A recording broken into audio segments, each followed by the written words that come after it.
Iron Peak City, the Korith household. Torin, you are a once-in-a-century genius. The future of our family rests on your shoulders. That goes without saying. Our son is a talent favored by the misty immortal palace. In time, even the Veilers will bow to us. Kalen stood alone in the corner of the hall, watching his parents fawn over his younger brother. In this family, his existence ranked below that of the more competent servants. His parents had eyes only for Torin's brilliance. Kalen had never been treated as their son. That's right, my talent is naturally far superior to my good-for-nothing older brother. Torin sneered from the main seat, the seat reserved for the family head. Everyone in the clan seemed to believe Torin alone belonged there, as if it were his birthright. Kalen's chest tightened. He had grown accustomed to the ridicule, but familiarity did not blunt the sting. Each barb found the same raw place. Of course, Torin, your talent is the finest in Iron Peak City.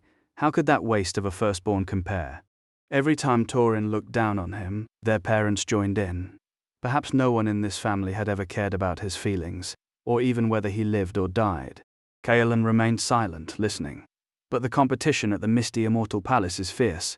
The envoy arrives in half a month. Securing resources there won't be easy. I'm afraid the family won't be able to provide enough for my cultivation. Torin voiced his concern. Their father slapped his chest and laughed. Don't worry, I've arranged everything.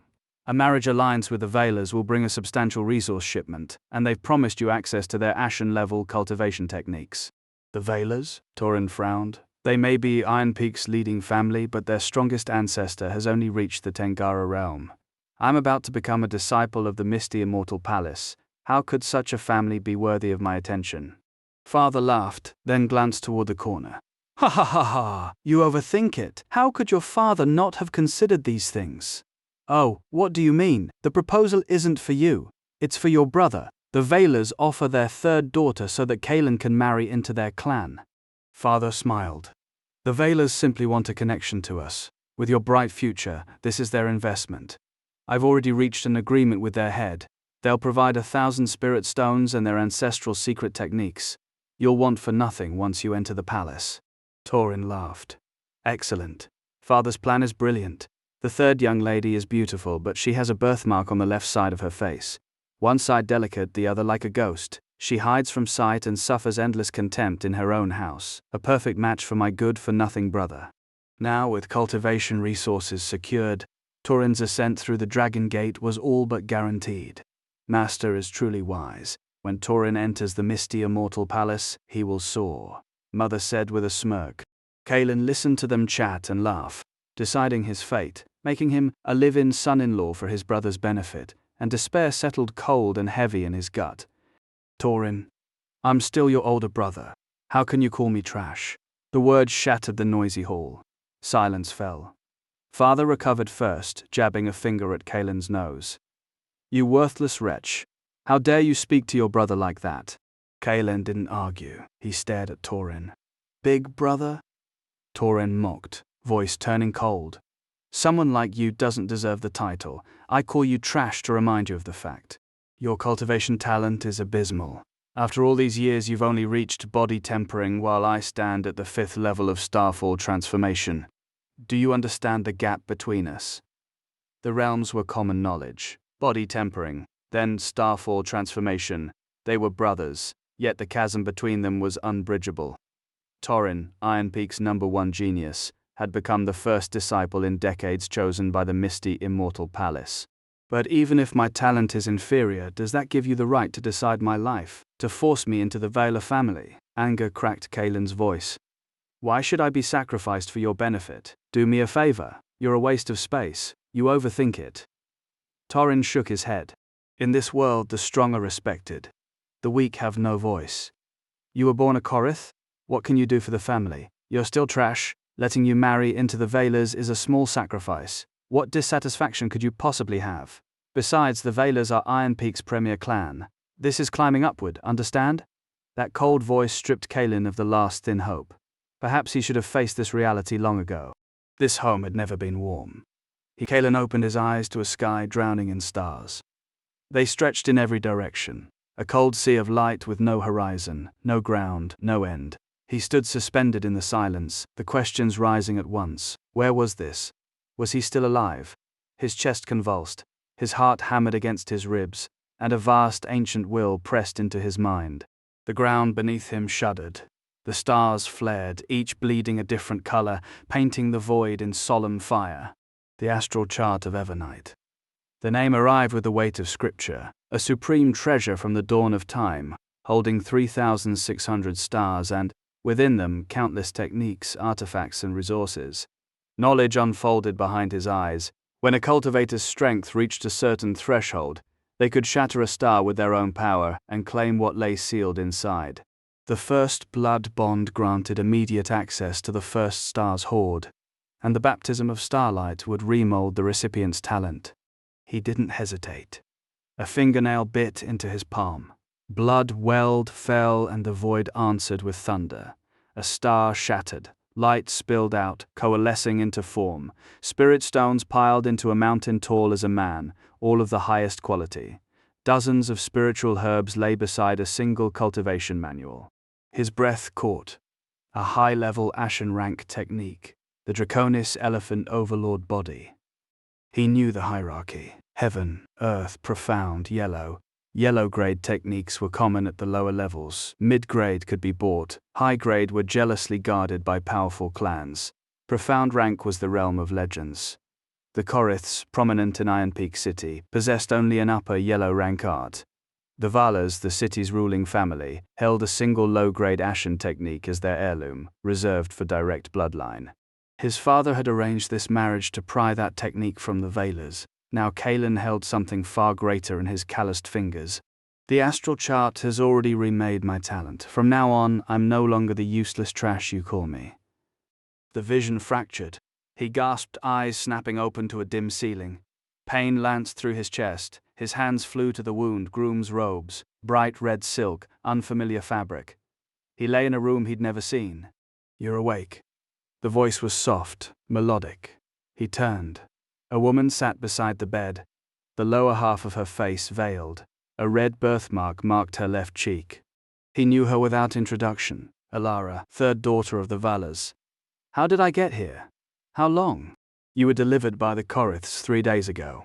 Unconscious near death. 3 days. The last thing he remembered was Taurin's strike. Ilara continued, reading his confusion. The Koriths sent you in the night demanding the Valas honor the betrothal. The Valas refused. Who wants a dying son-in-law? But Taurin invoked his status as a disciple of the misty immortal palace. They had no choice. The pieces fell into place. Taurin hadn't wanted him dead in the Korith compound. A corpse couldn't fulfill a marriage contract. He needed the 1,000 spirit stones and the Valar heirloom technique promised as dowry. So he dressed Kalen in wedding silks and shipped him off while he still breathed. The Valas hadn't publicized it. No ceremony, no guests. Kalen hadn't even been permitted to show his face. Bitterness rose, hot and useless. He looked at Ilara. You've been tending me this whole time? She nodded, gaze dropping, the posture of a shy girl. Warmth displaced the cold. Thank you. Are you hungry? I'll fetch porridge. He nodded. She left, footsteps light. The moment the door closed, his hand pressed hard against his chest. The pain sharpened and his eyes iced over. Taurin, you never saw me as a brother. If not for this chance encounter, I'd be a corpse or a cripple for life. He peeled off the wedding robes. Beneath, a tattered strip of cloth was bound tight around his chest. It had been with him since childhood, a mystery he'd never solved, a constant against his skin. He stared at the worn fabric, the realization settling like stone, the astral chart of Evernight, all this time.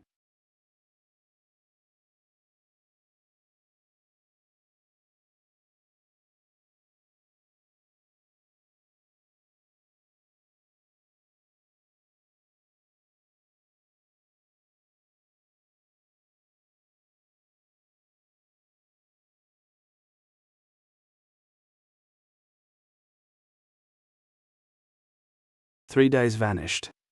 Kalen spent every spare moment inside the astral chart of Evernight, driving the Draconis Elephant Overlord body technique, a high-level ashen rank method with no equal in Iron Peak City. Ilara never left his side. She wiped his face, brought his meals, and tended him with a quiet meticulousness that warmed something in him he had not expected. He knew she understood the severity of his injuries. Her staying anyway was a kindness he had no way to repay. He did not leave the room except to relieve himself. Her residence sat remote and servantless, and no one in the Vela clan knew he had awakened. Inside the chart, he exhaled. Domineering. Worthy of its rank. His wounds were healed, but the news had not spread. He knew exactly how hard Torin had struck. If the Koriths learned he was whole, suspicion and trouble would follow. The chart had sharpened his aptitude and granted techniques and resources, yet strength still demanded time. Even so, in 3 days his cultivation had surged from the 2nd level of body tempering to the 5th, a level per day, unheard of. The technique itself stunned him, as the name implied. It specialized in body tempering, perfectly suited to his realm, capable of carrying him to great perfection of the Starfall transformation stage and beyond. After half a day's work, his divine sense withdrew. Before his eyes opened, a shouted argument seeped through the door. "Second brother, you can't go in. He's seriously injured and just woke. If you move on him, you'll kill him." Elara's voice sharp with agitation. "Get out of my way. The Koriths have gone too far. We sincerely sought a marriage alliance and they sent a half-dead man, threatened us, forced us to hand over the promised resources, even copied our clan's Ashen rank technique and took it." Baldric's fury hammered the wall. "A woman follows her husband wherever he goes, even if he marries into our family. He is still my husband, and I won't let you hurt him." Unwavering. "Our entire clan has become a laughingstock in Iron Peak, bullied by the Koriths until our status as the #1 family shakes, all because of the good-for-nothing in this house. The Koriths have Torin, we can't afford to offend him. But Kaelin is a son-in-law who married in, he's one of us. If we can't touch Torin, we can't touch Kaelin either." Baldric's reaction was violent. Kaelin understood the whole story. Torin had indeed gone too far. The Vela's resentment was justified. "Second brother, no, you can't go in." She resisted fiercely, but she was a slight woman. How could she truly stop him? "Get out of my way." A shove, a thud, the door kicked wide. Baldric strode in. Kaelin sat on the bed, eyes burning through the doorway. He saw Elara on the floor and anger surged. Cold, suppressed, silent. He only stared at the man before him. "You're that good for nothing, Kaelin? Because of you my family has suffered such humiliation, become the laughingstock of Iron Peak. I'll beat you to death." Baldric lunged. A cold glint flashed in Kaelin's eyes. He did not speak.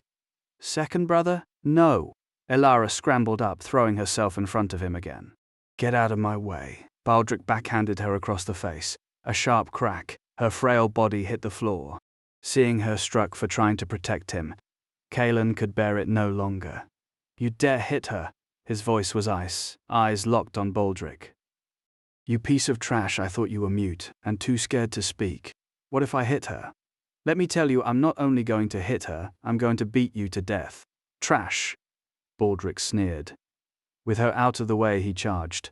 "No." Elara tried to rise, to stop them, but there was no time. Baldric's talent was mediocre, yet he stood at the 5th level of body tempering. Even uninjured, Kaelin would have been killed, let alone now. But the unexpected happened. Baldric had only taken a few steps when Kaelin, who had been lying in bed, sprang up and struck first. He was far faster. Before Baldric could react, a fist slammed squarely into his cheek. Tremendous force sent him flying backward, crashing to the ground. Blood covered his face. Several teeth were gone. He stared at Kaelin in disbelief. Wasn't this the Korith's good for nothing? Wasn't he supposed to be dying? "Elara is my woman?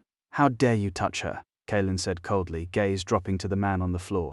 Baldric gritted his teeth, stood, and spat blood. "Useless trash, I was careless just now. Who do you think you are, Torin? You're just trash from the Koriths. How dare you hit me? I'll beat you to death." He cursed again, refusing to believe a dignified 5th-level cultivator could lose to trash. Carelessness. That was the only explanation for the sneak attack. This time he would not be careless. He unleashed his strongest skill. Stormreach, fist. Kaelin glanced at it coldly, activated the Draconis Elephant Overlord body technique, and met the strike with his own fist. The two collided. He remained calm, unmoving. Baldric felt as if he had struck an indestructible rock. He staggered back 7 or 8 meters before catching his balance. The cracking sound from his hand told him his bones were broken. "You just wait." Shocked, realizing he was no match, Baldric turned to flee. "Stop right there. Did I say you could leave?" Baldric froze. This was his family's home, his birthright, yet Kaelin had struck him down and still blocked the exit. Kaelin, you piece of trash, what do you want? This is the Vaylor estate, Baldric shouted, voice cracking. Kaelin's laugh was brittle, devoid of warmth. If this weren't Vaylor grounds, you'd already be dead. Do you know who I am? I'm the second young master of the Vaylors, not someone a Korith cast off like you can. The Koriths? Kaelin cut in, voice flat. I have nothing to do with them anymore. I am Kaelin. Only Kaelin. Elara had risen without realizing it. The scene unfolded like a fever dream. Kaelin, whole and radiating a cultivation pressure that should have been impossible for a cripple. Apologize to Elara, Kaelin said, not looking at her. Baldric sneered, blood flecking his lips. Apologize to this ugly freak? The Korith's trash and the Vaylor's monster, a match made in heaven. The word struck Elara like a physical blow. Her brother, her own blood. She lowered her head, the gauze over her face doing nothing to hide the red welt blooming beneath, the imprint of Baldric's palm still burning. I think you're asking for it. Kaelin moved before the silence broke. Fast, terrifyingly fast. Both stood at the 5th level of body tempering, but the gulf between them yawned wider than realm boundaries. Talent. Technique. The accumulated weight of every choice that had led them here. 3 exchanges, that was all it took. Baldric crumpled, broken and bleeding across the courtyard stones, his cultivation base offering no resistance against ruthless precision. Elara's villa sat secluded, buffered by walls and distance, no witnesses, no interference. Kaelin loomed over him. Do you submit? Baldric coughed, a wet rattle. Whether from injury or rage, hatred burned in his eyes. You, just wait. He staggered away, trailing blood and threats. Elara exhaled, relief warring with fresh dread. She studied Kaelin, expression tangled. You need to leave now. You've injured Baldric, the Koriths have moved against us, no one in the Vaylor family will let this go. Don't worry, it's all right. But the family rules only restrain elders from attacking juniors. My eldest brother Thorn, he's the strongest of our generation, when he returns. Thorn, what's his strength? Elara's worry deepened. He's been gone a month. When he left, he'd reached great perfection of body tempering. He went into the wilderness hunting demonic beasts, seeking the breakthrough to Starfall transformation. He should return in half a month. Half a month, Kaelin murmured, the time frame calculating. Prepare a secret room, I'm going into seclusion, but... She tried to argue, to make him see the impossibility. Thorn at great perfection was a mountain. Kaelin, for all his sudden surge, was still climbing the foothills. But his mind was made. She yielded, guiding him to the long-destined cultivation chamber beneath her villa. Spirit stones ringed the space, already drained to husks. Kaelin sat, eyes closing, the Draconis elephant overlord body technique unfurling within the astral chart of Evernight. 7 days vanished. News of Baldric's mauling rippled through the clan. Garrick, patriarch and father to both Baldric and Elara, roared for Kaelin's skin. Literally, he would have taken it too, had the Draconis family ancestor not intervened. Kaelin remained a Korith by blood, and Vaylor law forbade elders from striking juniors without cause. The technicality enraged Garrick. He haunted Elara's villa for days, fishing for provocation, a sharp word, a glance, anything to justify punishment. But the doors stayed shut. Kaelin did not emerge. Garrick eventually withdrew, redirecting his fury toward calculating Thorn's return. If I cannot kill the beast, my son will. 3 more days passed in the dark, body tempering. 6th level, 7th, 8th, 9th. On the morning of the 11th day, Kaelin's eyes opened. He exhaled, a long breath that stirred the dust motes. Great perfection of body tempering. Less than a fortnight from 2nd level to peak. Even the proudest sect prodigies would call it impossible. Yet the final step, body tempering to Starfall transformation, demanded more than resources. It demanded opportunity. The same opportunity that had driven Thorn into the wilds. Kaelin rose, joints popping, and pushed open the heavy door. Sunlight stabbed his eyes after 11 days of darkness. You're out. Elara stood waiting, as she had every dawn and dusk, a silent sentinel at the threshold. During the days Kaelin spent in seclusion, Elara stood guard at his door, turning away anyone who might disturb him. She brought meals from the kitchen and passed them through the hatch in the secret room, then ate alone in the corridor. She had barely left his side. Yes, thank you for your hard work these past few days, he said with a smile when he finally emerged. She had a fair, almond-shaped face, clear bright eyes and neat black hair, though the lower half was still veiled. If not for the birthmark, she would have been considered a beauty of unparalleled grace. It is not hard work. How has your cultivation progressed? He considered. Not bad. How have you been? Anything happen? She nodded and recounted the recent turmoil. The head of the Veilers had come to cause trouble several times, and Thorn would return to Iron Peak City in 3 days. Baldric had been seriously injured by Kalen, but the family's extensive medical resources had nearly restored him. The greatest shock to the city was the arrival of envoys from the misty Immortal Palace, now quartered at the Korith residence. An elder had taken an interest in Torin's aptitude, and sent an envoy to guide him before taking him away. Iron Peak City buzzed with the news. The misty Immortal Palace was the largest sect in Dragonspire Prefecture, where Iron Peak was a mere speck. Many whispered that the #1 family should no longer be the Veilers but the Koriths. The misty Immortal Palace, Kalen murmured. Every cultivator in Dragonspire Prefecture knew that sacred place. Many would fight tooth and nail just to serve as menial labor there, and his younger brother had been valued by its elders with a bright future ahead. He shook off the daze and smiled. I'm fine, don't worry. When is Torin leaving with them? Today. What a coincidence. Let's go take a look. Whenever a genius was chosen by the palace, it was a sensational event signaling a family's rise. Half the city turned out, and powerful families brought precious gifts hoping to establish ties with the envoy. Ilara was taken aback. You want to go see? That's right, let's go, or it'll be too late. By the time they arrived, only servants remained at the Veiler residence. The clan head and other prominent members had already gone to pay respects at the Korith estate. The misty Immortal Palace's status in the martial Emperor state was beyond question. As long as Torin remained there, even a blood feud against the Koriths would have to be endured. Kalen and Ilara slipped out amid whispers from petty onlookers. The Korith residence was bright with lanterns and streamers. The surrounding streets packed half the city had come to watch. The palace envoys were high-ranking figures. Meeting one was enough to boast about for a lifetime. Garrick, the Veiler family head, arrived early. Despite leading the largest clan in Iron Peak City, he dared not be arrogant before the misty Immortal Palace, presenting vast quantities of rare materials and spirit stones to curry favor. The envoy was pleased with Garrick's sensibility. Within the palace his status might seem minor, but outside, these envoys were the palace's representatives, and factions vied for their favor. Garrick, you are very good. I will convey your good intentions to the misty Immortal Palace, the envoy said with a smile. Garrick clasped his hands. Thank you. Thank you very much, envoy. Please put in a good word for my family. Torin stood to the side with his parents, faces full of arrogance, showing no regard for the Veilers whatsoever. Do not worry, I will handle this little thing, the envoy replied calmly. Everyone knew these were only verbal promises. The rituals had to be observed regardless. Torin chuckled coldly. Garrick, how is my good-for-nothing older brother doing at your manor? Garrick's lips twitched. Being addressed by his full name by a junior was an insult, but considering Torin's status, he suppressed his anger. Kalen is doing well in my family. His injuries have healed. His injuries healed? Torin raised an eyebrow. He knew better than anyone how badly Kalen had been hurt. Survival was a miracle, let alone full recovery. That is right, he has indeed recovered, Garrick replied, though he also found it strange. Family scandals were not aired publicly. The fact that Baldric had been injured by a good-for-nothing son-in-law was kept secret.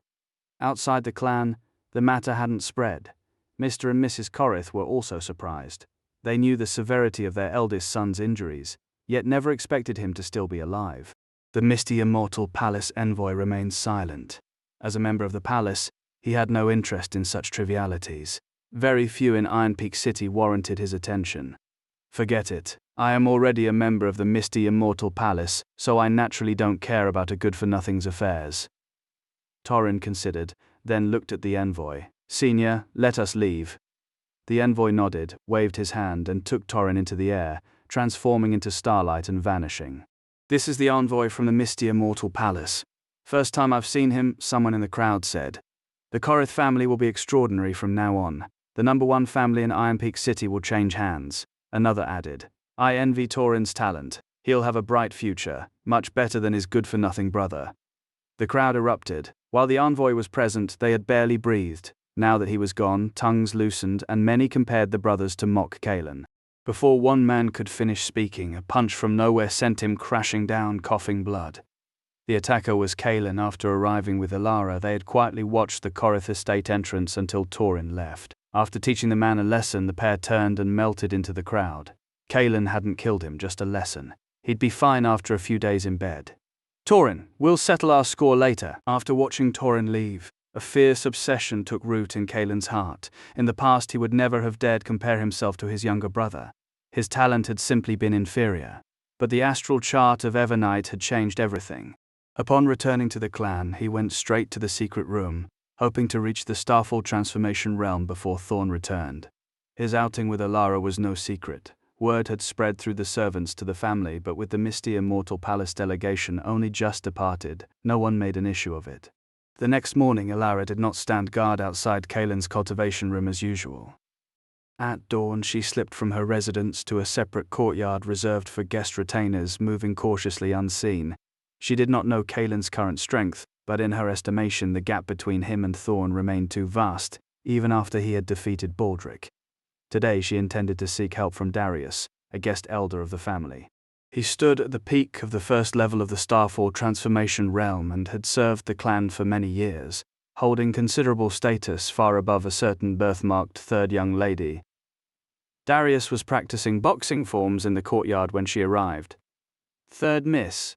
As a Starfall transformation realm master, nothing within 100 meters escaped his notice. Mr. Fenwick. She bowed respectfully. Darius nodded. What brings you here, miss? He was also puzzled. In all his years with the clan, he had met her only a handful of times and recognized her instantly only because of the veil she wore.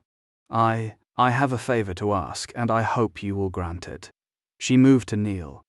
Everyone in the family wanted Kaelin dead. No one would help her. Darius was the only one with a chance to intervene. Third Miss, what is the meaning of this? Just speak your mind. Darius hurried forward to help her up. She did not rise. Mr. Fenwick, Kaelin injured Baldric, and my elder brother Thorn will return soon. They will not let him go. Kaelin, Darius started, then realized, that good-for-nothing from the Korith family? At the insult, Ilara's expression darkened, but she nodded. I heard Baldric was injured by him. To be honest, Baldric is only at the 5th level of body tempering, nothing remarkable. However, Thorn is determined to deal with him upon his return, and I cannot stop him, Darius said bluntly. Sir, Ilara does not ask you to stop my elder brother. She only hopes you can save Kaelin's life at the critical moment. My brother will not hold it against you for your sake. Her reasoning was simple. Thorn wanted Kaelin dead, and Darius could not possibly prevent it. But if he intervened when Kaelin was near death, both Thorn and the clan would likely give him face and spare the youth, at least preserving his life. This assumed, of course, that Kaelin's importance was negligible. Darius understood perfectly. He lowered his head, pondered a moment, then said, Third Miss, I need time to consider. How about this? I will visit your residence tonight. Whether you agree or not, I will give you an answer then. Thank you, Mr. Fenwick. Overjoyed, she left after expressing her gratitude. If he agreed, at least Kaelin's life would be saved. That evening at Ilara's villa, she spent the day in a daze until dusk fell and Darius arrived, keeping his promise. He was shown into her room. Mr. Fenwick, what is your decision? She asked impatiently. Darius nodded, a lewd glint flashing in his eyes. I can help with this. Really, thank you, Mr. Fenwick.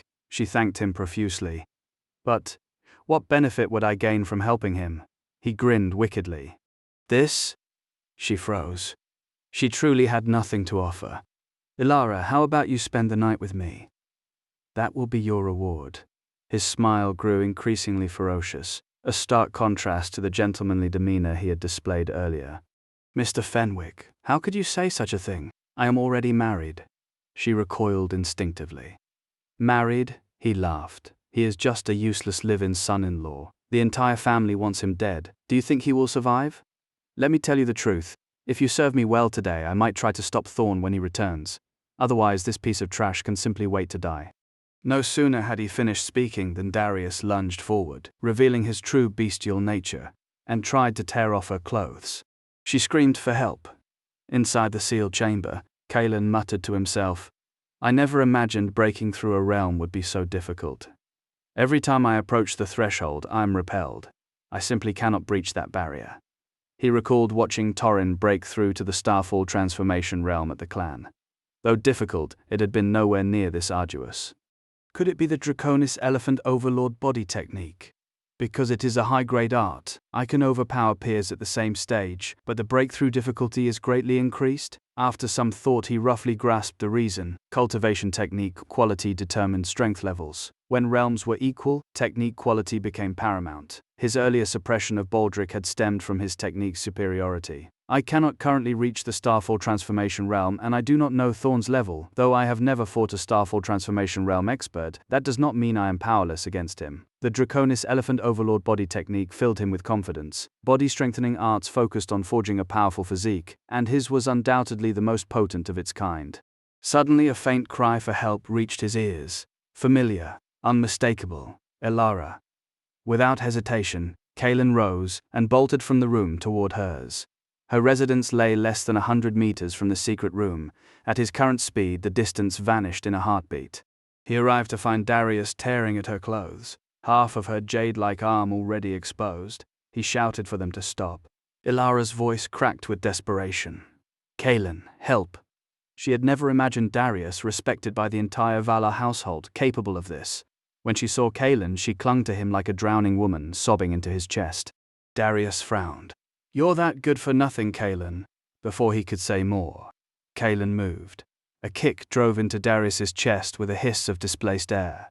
Overestimating yourself, Darius said calmly, meeting the strike with a backhand palm.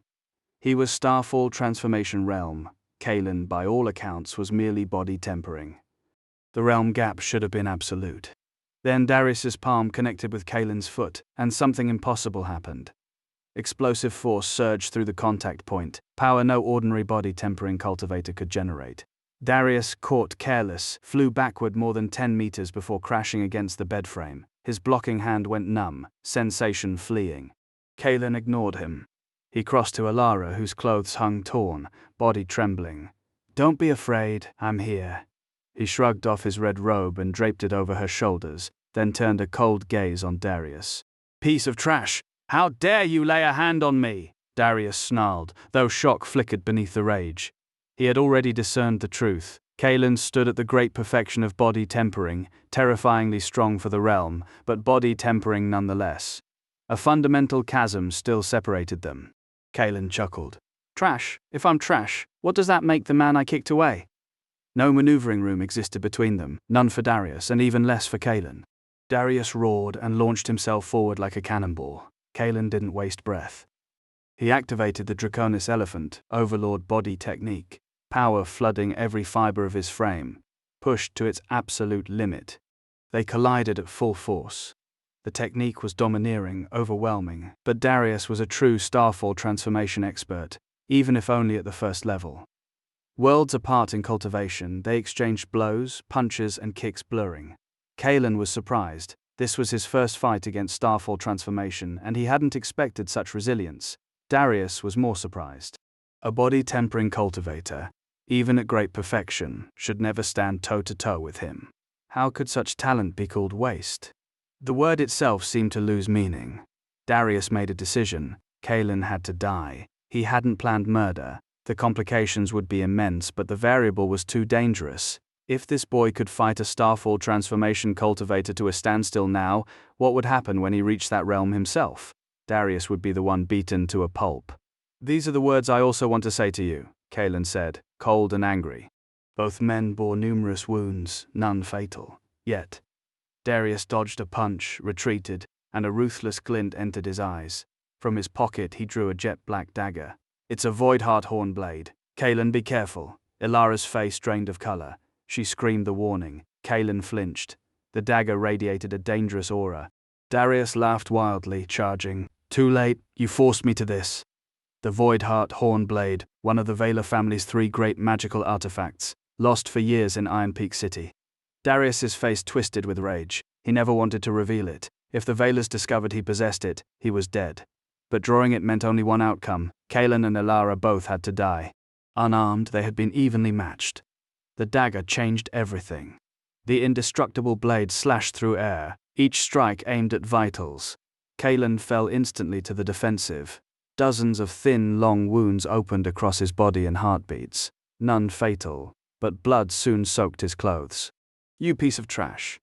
Let's see how long you last," Darius taunted, though he dared not grow careless.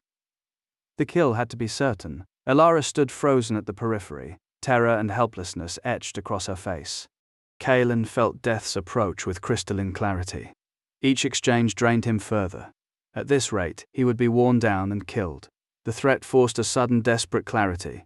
In life or death moments, potential often surged beyond its limits. The Draconis Elephant Overlord body technique activated at full speed. He mobilized every scrap of his limited spiritual energy. He would break through to Starfall transformation right now. Or die trying. Stop dreaming. You actually want to break through now? Darius gasped, seeing the intention. Mockery laced his voice, but his dagger hand accelerated.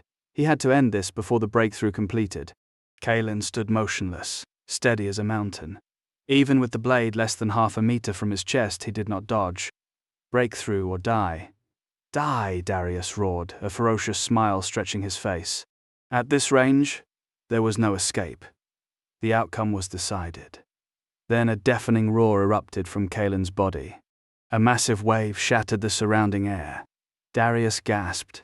The breakthrough was happening, but his strike was already committed, dagger aimed at the heart, too close to stop.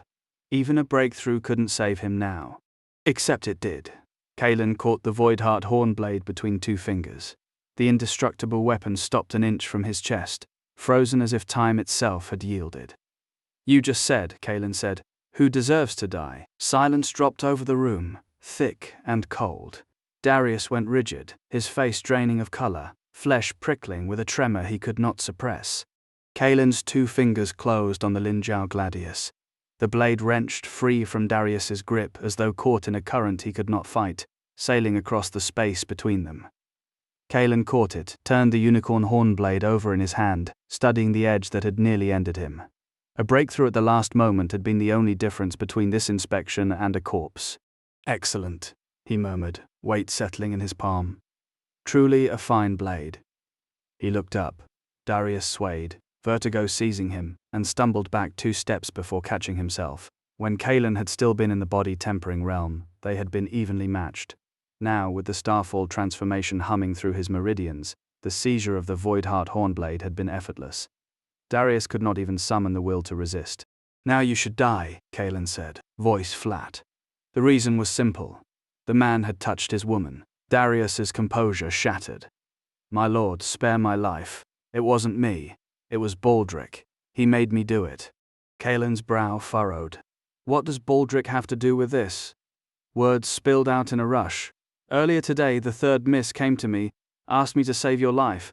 I said I'd consider it. Then I went to Baldric and told him. He's the second young master as chief retainer. I've always had a good relationship with him. When he heard his sister was searching for someone to save you, he flew into a rage. He promised me benefits, pushed me to come here tonight to threaten Elara, to..." Darius's voice cracked. "To violate her. To vent his hatred. That's all. I'm innocent. It's all that beast Baldric's fault." Elara went white.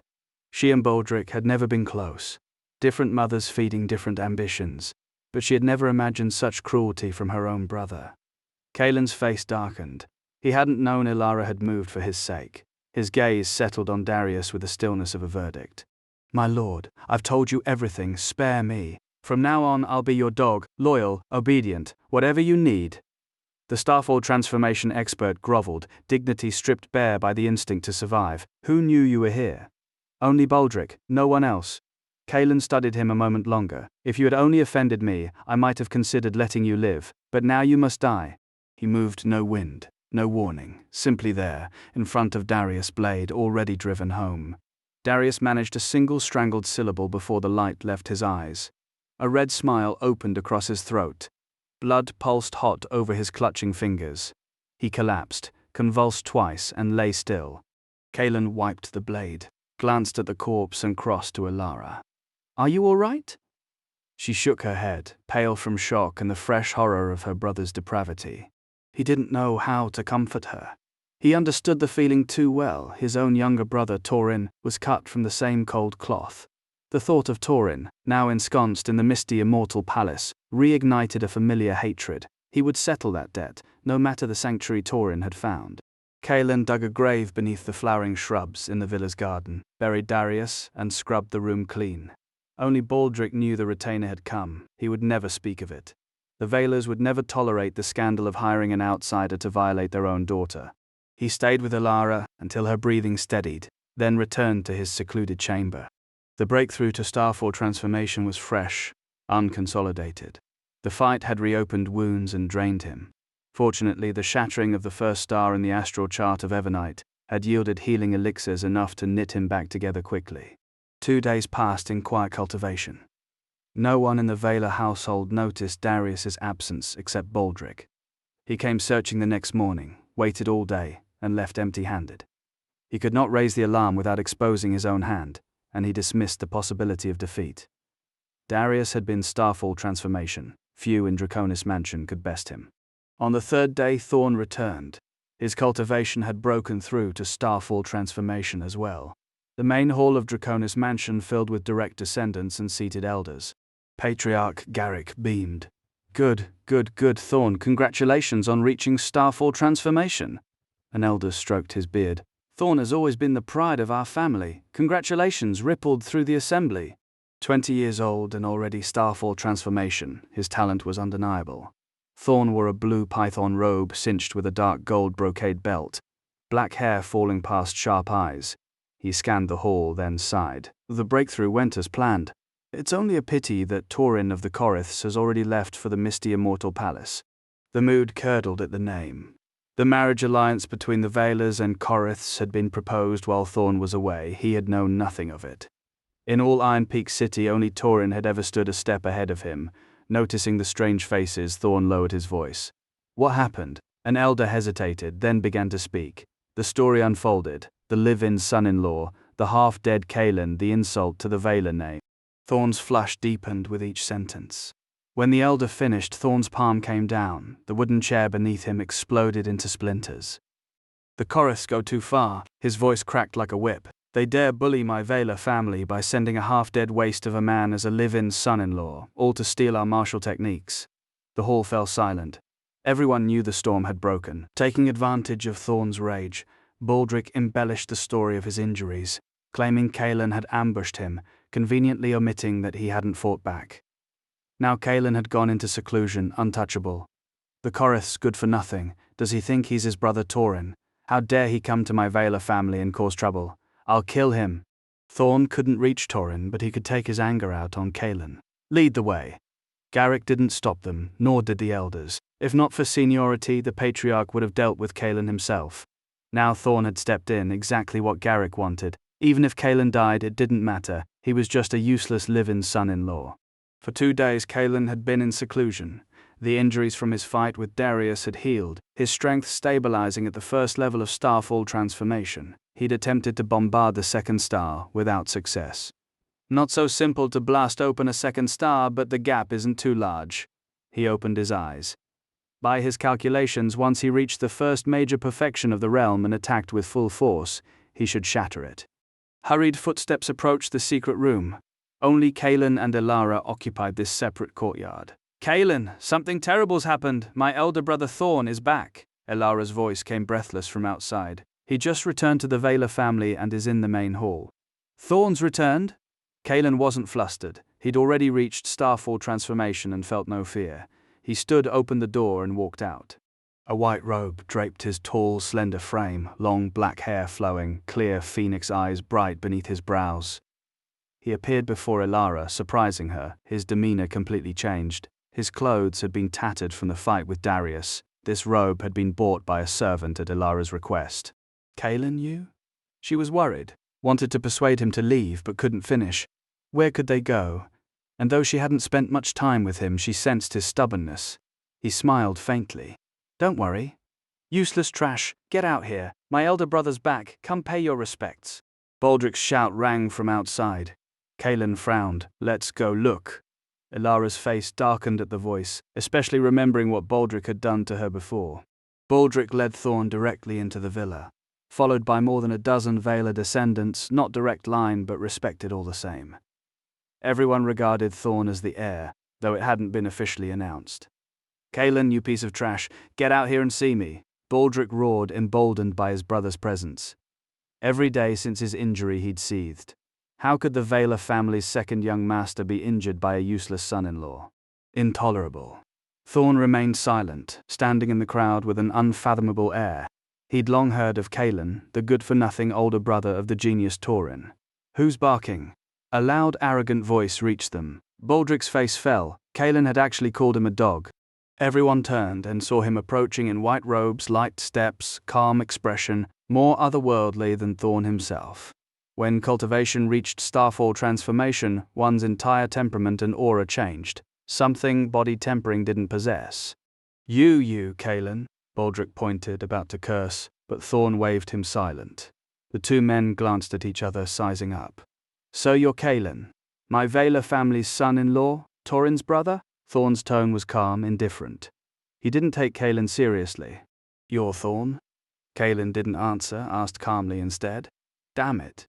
Kaelin, how dare you speak to my elder brother like that? You don't want to live," Baldric roared. Thorn smiled faintly, then nodded. "That's right. I know what happened between the Coriths and my Vaylor family. Your Corith family went too far?" Kaelin remained silent. The Coriths had indeed been excessive. Seeing no response, Thorn continued. "Since you've become my Vaylor family's son-in-law, you're considered one of us. I don't want to bully you. Tomorrow at the City Lord's mansion, you'll kneel and apologize on behalf of the Coriths, and all matters will be wiped clean. From then on, you can live peacefully in the Vaylor family. No one will trouble you. How about it?" "Brother, no." Baldric was stunned. He wanted Kaelin dead. Thorn's meaning was clear: admit defeat, regain face for the Vaylors, be forgiven. But Thorn ignored him, looking at Kaelin with a smile. "How about it? My idea's not bad. After all, you're my brother-in-law." "Not very good," Kaelin refused outright. "You want me to kneel and apologize? Impossible. The Corith family is the Corith family, and I am me." "Hey? Rejecting me? Don't think that just because you're married to Elara, I won't dare kill you." Thorn's voice turned cold, as if ready to strike. "Big brother, no." Elara stepped from behind Kaelin to block him. "Elara, get out of the way. He's ungrateful." Thorn frowned. He didn't have much contact with his sister, but blood was blood. Different from Baldric. She wanted to speak, but Kaelin pulled her back. "Don't worry, he can't do anything to me yet," he said with a smile. "What can I do to you?" Thorn's face darkened. He'd wanted to show mercy for his sister's sake, but no longer. "It's not too late to apologize now." "What if I don't?" Kaelin remained assertive. "Heh, all right. I see you think you're arrogant just because you defeated Baldric." Thorn's face hardened. He threw a punch. Fierce wind tore through the air, a powerful wave of energy rushing toward Kaelin. Thorn moved before anyone could react. His cultivation had already broken into the Starfall transformation realm, and even a casual strike carried force no body-tempering cultivator could withstand. Yet the howling pressure dissolved the moment Kaelin's fingers brushed it, half a meter out, unraveling the attack into nothing. A gasp rippled through the crowd. Baldric stared, unable to reconcile the brother he knew with the man whose punch had been so effortlessly erased. Half a month ago they had stood equal at the 5th level of body tempering. Even meteoric progress couldn't bridge that gap in weeks. Thorn's eyebrow arched. "Interesting. Outsiders call you useless, but you don't seem useless at all." His voice settled, calm. "You've reached Starfall transformation as well. Impressive. Whatever you've endured, it's made you formidable. However, my terms stand at the City Lord's mansion. You'll kneel and apologize on behalf of the Corith family before everyone. Then bygones are bygones, and you'll follow me into the Vaylor fold." Kaelin's tone didn't waver. "Impossible, don't dream it." Thorn wasn't surprised. "Then tomorrow at noon at the City Lord's mansion, you and I fight to the death. I'll beat you until you kneel and beg. That works too." "Tomorrow at noon. Fine." Kaelin agreed without hesitation. Thorn laughed, wild and bright. "Good. Don't forget." He turned and left. The Vaylor clan members stood stunned. None had expected the eldest son to accept a death match against Kaelin. A Corith waste against a Vaylor genius. The outcome seemed written. "Kid, you're dead tomorrow. Get ready to beg on your knees." Baldric spat the words and followed his brother out. Once the courtyard emptied, only Kaelin and Elara remained. "Kaelin, you?" She trailed off, worry threading her voice, ready to argue for endurance. Don't worry, I'm fine, rest assured. A faint smile. She opened her mouth again, but he cut in first. I'm hungry, haven't eaten today. Elara had no choice but to nod. She knew he was deflecting, but she trusted him. He wasn't reckless. She went to the kitchen.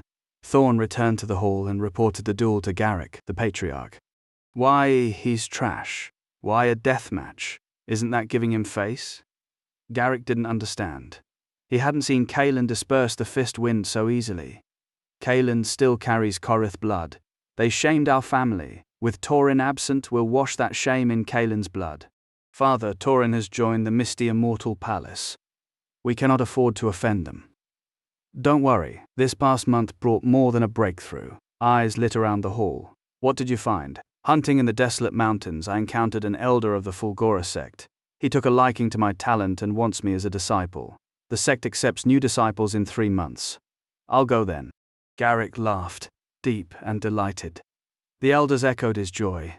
The Fulgora sect might not rival the misty immortal palace, but it ranked among the top powers in the martial emperor state. If Thorn truly joined, even Torin in the misty immortal palace couldn't touch the Valar family. Spread the word. Thorn and Kaelin duel tomorrow at noon. Pack the City Lord's mansion. Let all Iron Peak City know. Garrick waved his hand. I, Thorn, will wash away the Valar shame. As Iron Peak's leading clan, the Valar influence was absolute. Within a day, rumors saturated the city. The eldest son would fight a death match against the Korith family's live-in son-in-law.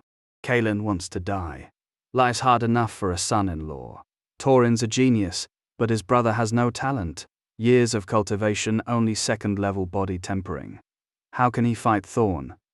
They say Torin schemed against the Valars, beat Kaelin half to death, forced him into the marriage, extorted resources, even stole a copy of the Valar Ashen Rank technique. That's why Thorn returned for revenge. No wonder. I have to watch. The arena at the City Lord's mansion could hold tens of thousands. Talk buzzed everywhere. Naturally, the news reached the Korith clan since Torin entered the misty immortal palace. The Korith family's status had soared past even the Valars. Kaelin's parents and the clan had been riding high, their day of triumph finally here. Then the death match arrived, and a fog settled over the household. Roderick raged in the hall. Kaelin is a waste, fighting to the death, he's making us a laughingstock. Seraphine chimed in.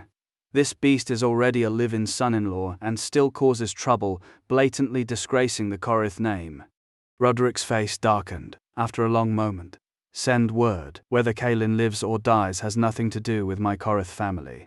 From today he is struck from the register. He is no longer clan. Iron Peak City erupted further. Kaelin was expelled, erased from the genealogy.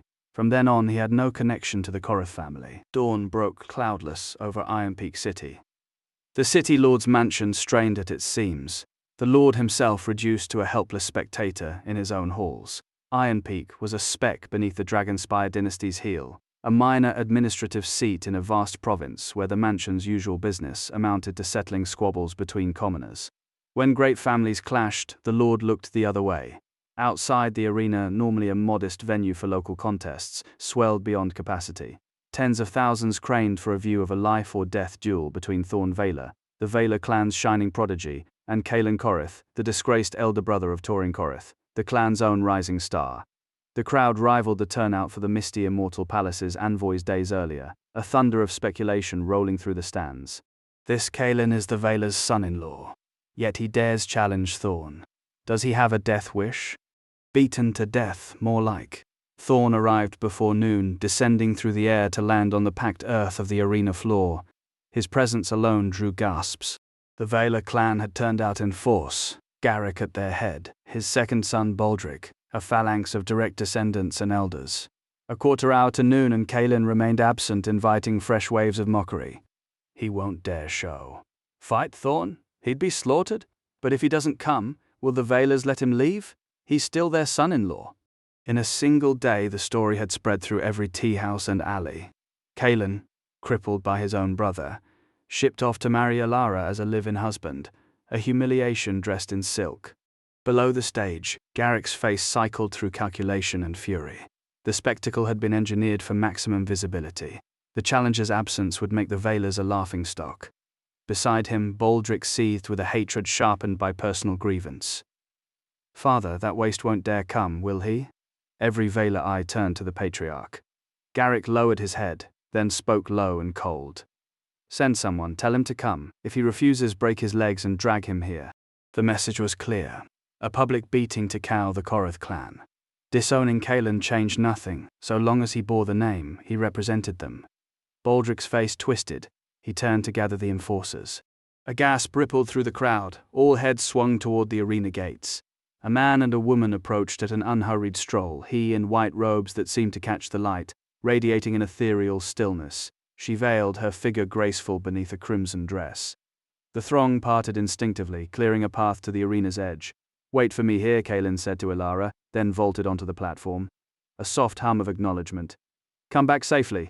Midday, as his boots touched the packed earth, the arena erupted.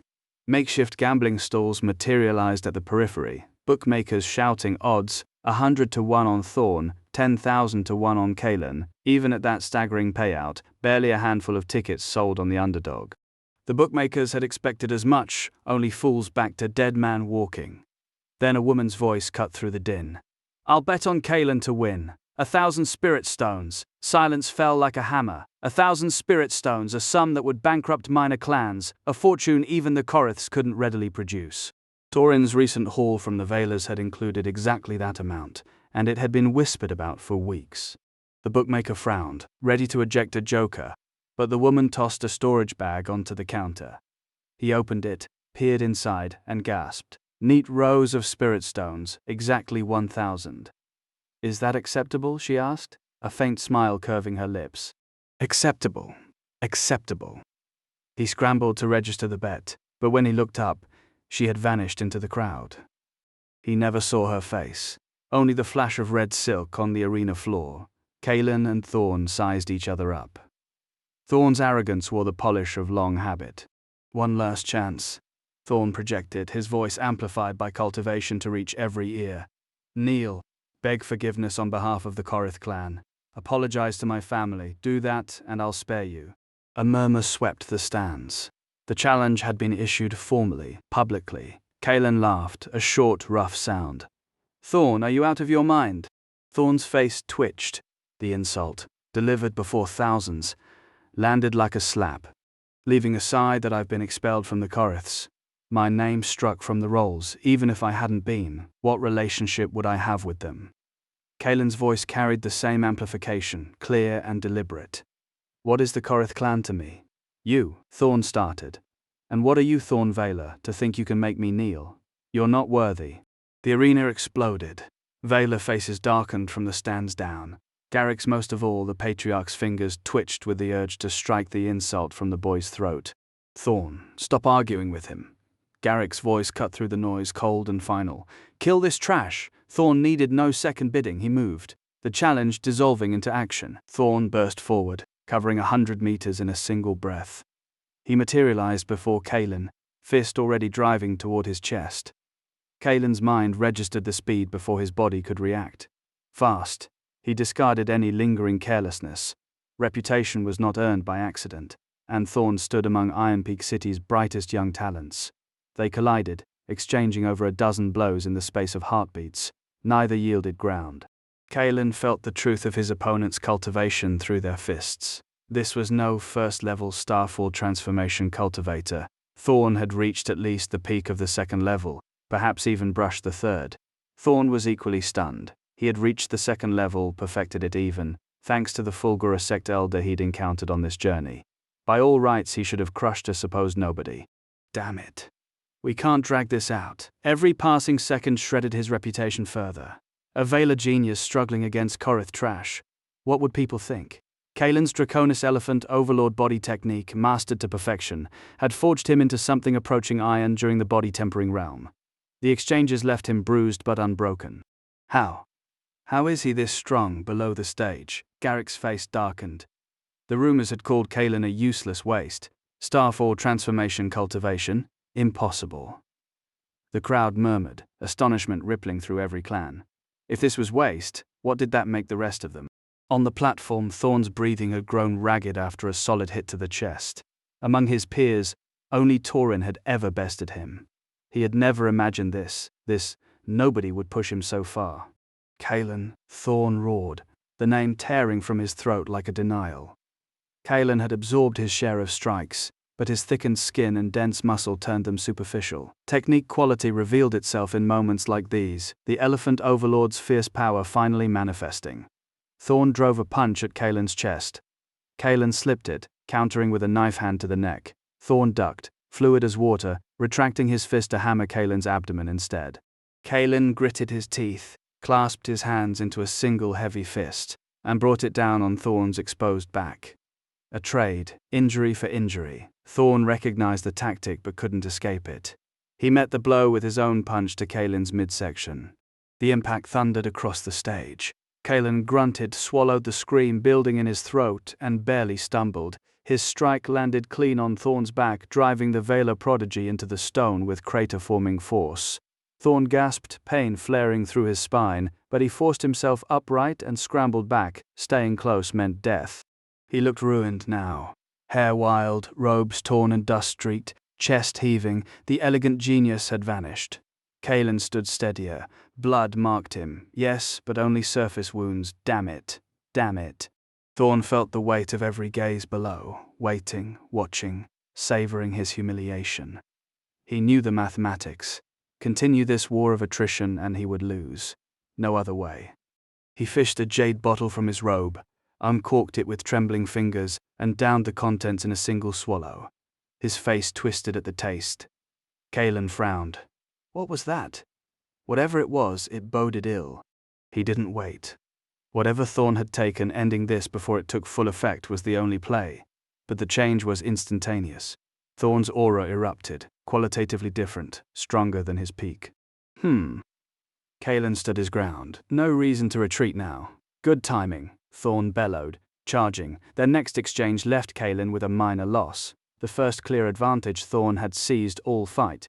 Below, spectators who'd seen the bottle whispered, "What did he take? His strength, some forbidden drug. I've heard of such things. Is that allowed, medicating mid-match?" Just talk.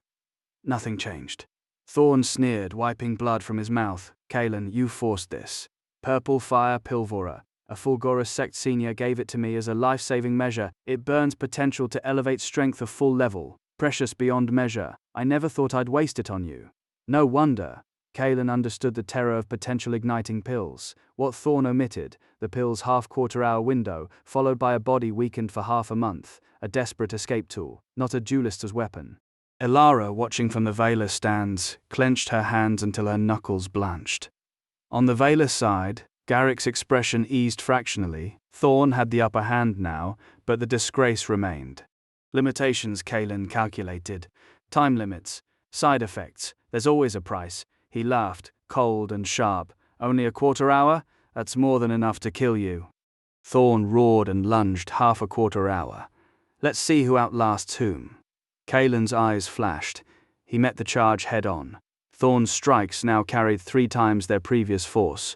Where before Kalen's body absorbed punches like rain on stone, now his organs trembled with each impact. But Thorn suffered too.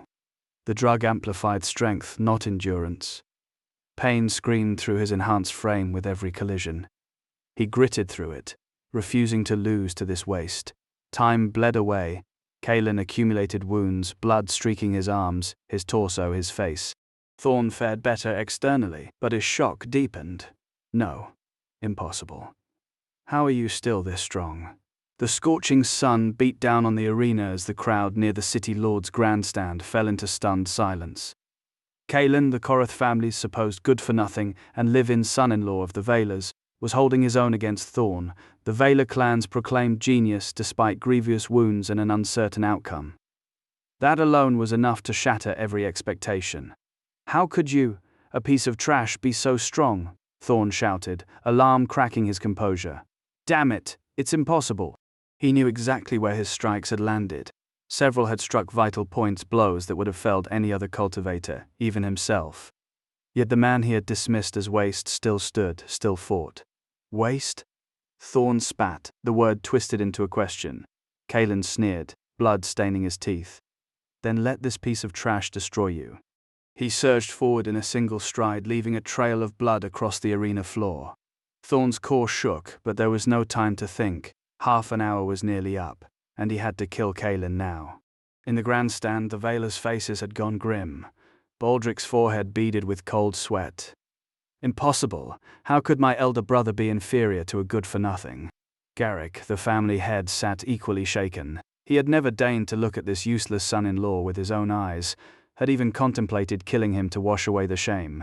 Now he understood. This was no trash at all. Below, the crowd roared. After today, who will dare call him trash? No, impossible. You piece of trash can't possibly beat me.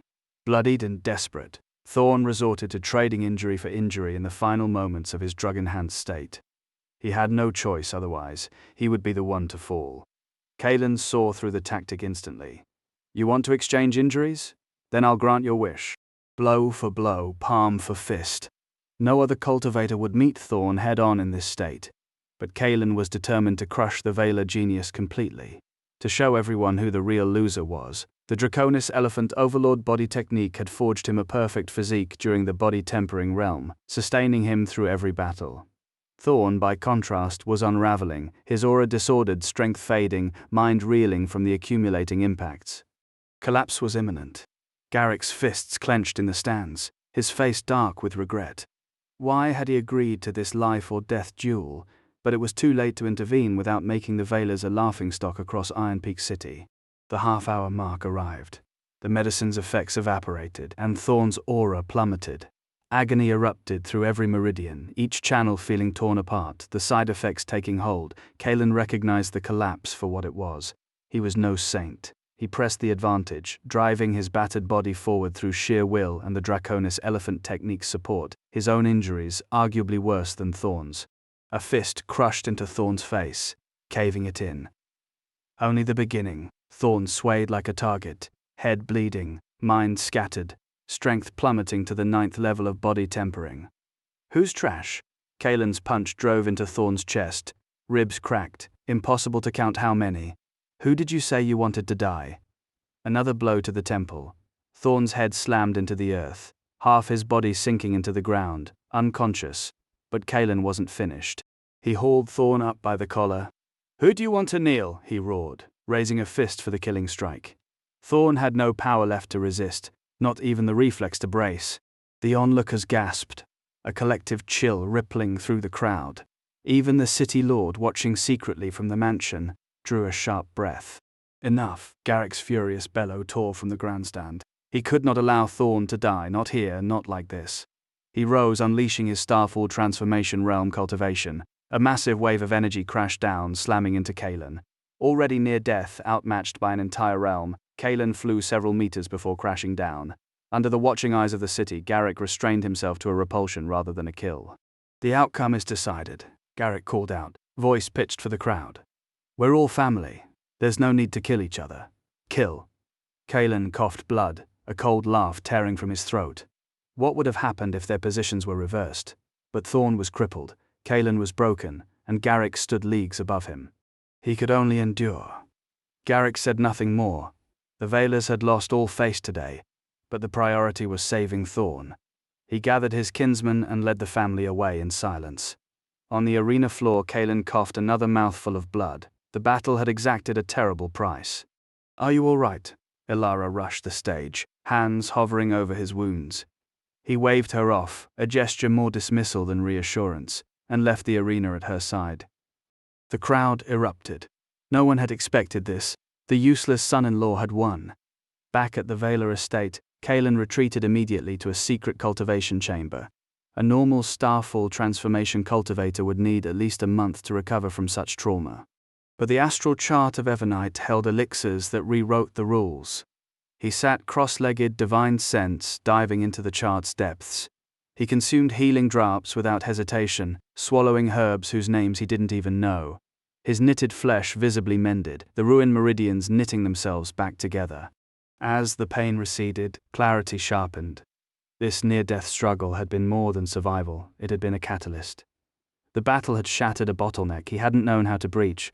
Without a suitable Starfall transformation technique, normal cultivation would have taken half a month to reach the first major perfection of the realm. Now, once his injuries healed, he would step directly into that threshold. His eyes gleamed in the chamber's dim light. The Veilers thought they had witnessed his limit. They had no idea. The steward's report landed like a stone in still water. Roderick stared at the man who had served the household for 3 decades, the same man who had never once treated his eldest son as a young master. "It is true, sir. The news is spreading wildly outside." Roderick's jaw tightened. How could this be? That good-for-nothing was only at the body-tempering realm when he left. Now his cultivation has reached the Starfall transformation realm. No one knew Kaelin's aptitude better than the family head. In another house, a useless son becoming a peerless genius would be cause for celebration. But Roderick saw only what he had always seen, a disappointment. His true son was Torin. Master, could it be that Kaelin obtained some kind of treasure? That would explain such rapid improvement. Aurelia? The name surfaced in Roderick's thoughts, a glint sharpening his eyes as his fingers drummed the table. Inside the Veiler Council Hall, the air pressed heavy with suppressed violence. Garrick had returned only to order every precious herb from the storeroom fed to his son. Thorn's cultivation had dropped temporarily from the medicine, but his foundation held. He would recover in months. An elderly man with a full head of white hair occupied the main seat. The patriarch of the Veiler family, a cultivator at the Tengara realm, reputed the strongest expert in Iron Peak City, though he emerged from seclusion only for matters of consequence. Lately, consequence had come in waves, Torin seizing resources, Kaelin injuring Baldric, and now Thorn laid low. "It is good that you are all right," the patriarch said, his voice dry. Thorn finally had the opportunity to establish a relationship with the elders of the Fulgora sect. He has a bright future ahead, and we cannot afford any mistakes at this time. Once you enter the Fulgora sect, everything will be different from the outside world. There are countless precious cultivation techniques inside. Thorn is the hope of our Veiler family's future. Everyone nodded. The Fulgora sect was a power in the martial emperor state. Any elder there stood at the profound core realm at minimum. One such person could erase Iron Peak City. "Father, what should we do with Kaelin? He actually dared to injure Torin. He deserves to die." Garrick's voice was vicious. The patriarch lowered his head, pondering. "This son-in-law is quite interesting. If he did not have some other opportunity, then he must have been pretending to be crazy and foolish in the Korath family before, feigning a lack of talent and hiding his strength." The words rippled through the hall, each face calculating. "Send people to monitor him," the patriarch ordered. "But do not let him find out. Understand?" In the secret room, Kaelin had spent a day and a night in seclusion. His injuries had mostly knit closed. His aura climbed steadily until it crested at the first major perfection of the Starfall transformation realm, then halted not because he could not advance, but because he lacked a cultivation technique for this realm. Advancing without it would be hollow. Time to try shattering the second star. Within the astral chart of Evernight, he summoned it. In this world, the size and sturdiness of the stars bore no relation to each other. Each star represented a test from a stage of his life. Only sufficient strength could shatter them and claim the treasures within. His aura surged to its peak. The Draconis Elephant Overlord body technique flooded his right arm. He rose in a single explosive motion, launching himself at the star. Break, cracks, spider-webbed across the surface. As his power poured in, they widened, splintering, until the star shattered completely. The explosion left him panting, but his eyes shone as he looked upon the treasure manifesting before him. The pile of spirit stones and herbs formed a mountain larger than the first star's yield. Tens of thousands of spirit stones by rough count, including the remainder from before. Beside the mountain lay a gleaming golden scripture. 9 transformations of Starfall transformation. This technique is actually at the lower level of Earth rank, he gasped. A low-grade Earth-level cultivation technique did not exist in any of the dozens of cities surrounding Iron Peak. In Dragonspire Prefecture, such things belonged only to the top 10 sects or the highest-tier families. Anyone else who stumbled upon one would be stripped of it before the day ended. He opened the manual eagerly. 9 transformations of Starfall transformation, corresponding to the Starfall transformation realm cultivation level, contains 3 martial arts techniques. His face lit up. At the 3rd, 6th, and 9th levels of the realm, the technique granted 3 devastating arts, energy-intensive but of unparalleled power. Unfortunately, this 9 transformations of Starfall transformation only has the first 3 levels of the technique, which is only enough for me to reach the 3rd level of the Starfall transformation realm. Disappointment flickered, then settled into understanding. Earth-rank techniques were not common. Besides, the sheer volume of resources he now possessed would save years of cultivation. The only true pity was that the astral chart's treasures could not be taken outside. Without hesitation, he began to practice. 7 days vanished. Kaelin remained in seclusion. Elara brought food on time each day and never left the door. Her own cultivation stalled at the 4th level of the body-tempering realm, talent lacking, interest absent. 3 new maids, sent by Garrick, now tended the courtyard. They treated Elara with exaggerated respect and tried to pry information about Kaelin, but when they learned he was healing in seclusion, they subsided into quiet domestic work. The gate to his retreat slowly opened. Kaelin emerged in a white robe, no trace of injury remaining, his aura denser and sharper than before. "Kaelin, are you all right?" Elara cried out, scanning him from head to toe. She felt the shift in his cultivation and her eyes widened. "I'm fine. How have things been outside lately?" Kaelin stepped from the secret room into a corridor where maids paused in their cleaning, heads bowed, eyes averted. Fear flickered in their glances before they hurried away. Elara fell into step beside him. "News of your victory over Thorn has spread through the clan. No one has come openly to challenge you, but the family sent 3 servants, ostensibly to attend us. Informants, most likely." Kaelin nodded. Naturally, a discarded son-in-law suddenly reaching Starfall transformation and defeating the heir is a curiosity they cannot ignore. There's more. The Korith family sends messengers daily to ask after your injuries. I've turned them all away, claiming you remain in seclusion. He stopped, a sneer twisting his mouth. The Koriths, they're not concerned for my health. They want to know how trash became a threat in less than a month. Elara said nothing, accustomed to his bitterness. "Are you hungry? I'll fetch food from the kitchen." They walked to the main hall. Garrick received word of Kaelin's appearance immediately. The man's resentment was a palpable thing, his pride wounded that the weakling he had dismissed, the boy Thorn had half killed, had returned to humiliate his son. But the patriarch's silence held him in check. The table startled Kaelin, where meals had been thin porridge and boiled vegetables. Today the boards groaned under delicacies. At the center steamed a drunken immortal chicken, its flesh perfumed with spirit wine and herbs, a dish that prolonged vitality and quickened the blood. In the Korith household it appeared only at festivals, and only Torin ever tasted it. Elara caught his stare. "I don't understand it either. I only mentioned you'd left seclusion. The kitchen sent this up within the hour, saying it would speed your recovery." Kaelin ate with sharp appetite. The rich meat and fragrant broth, the best meal of his life. He could not read the Veilers. Having proven himself, they would either court him as family or move to avenge Thorn. So far the blade had not fallen. A servant approached, voice careful. "Third Master Korith, the Korith family has sent representatives." Kaelin's lip curled. "In such haste, do you wish to receive them? Send them in." Elara frowned but held her tongue. The steward entered first, trailed by 2 attendants. Kaelin recognized the man's oily smile, the same expression he wore before Torin. The steward had spent years making Kaelin's life difficult, slashing his allowance, poisoning ears against him. "Young Master Korith?" the steward began, bowing low. "Are you recovered?" He caught himself, the deference sharpening into something calculated. "The master and madam sent me to inquire after your health, and the master is curious. When you left, you were merely body tempering. How did you reach Starfall transformation in a month?" Kaelin's laugh was cold. "Must I account for my cultivation to you? Well, we are family, are we? That wasn't the sentiment when you shipped me off as a live-in son-in-law to funnel resources to Torin." The steward's flush deepened. He opened his mouth, then snapped it shut under Kaelin's gaze. "If there's nothing else," Kaelin said, "get out." The steward retreated, face burning. He reported straight to the Korith main hall. "Master Kaelin gave me no face. He declared he is no longer of this family, and ordered me gone."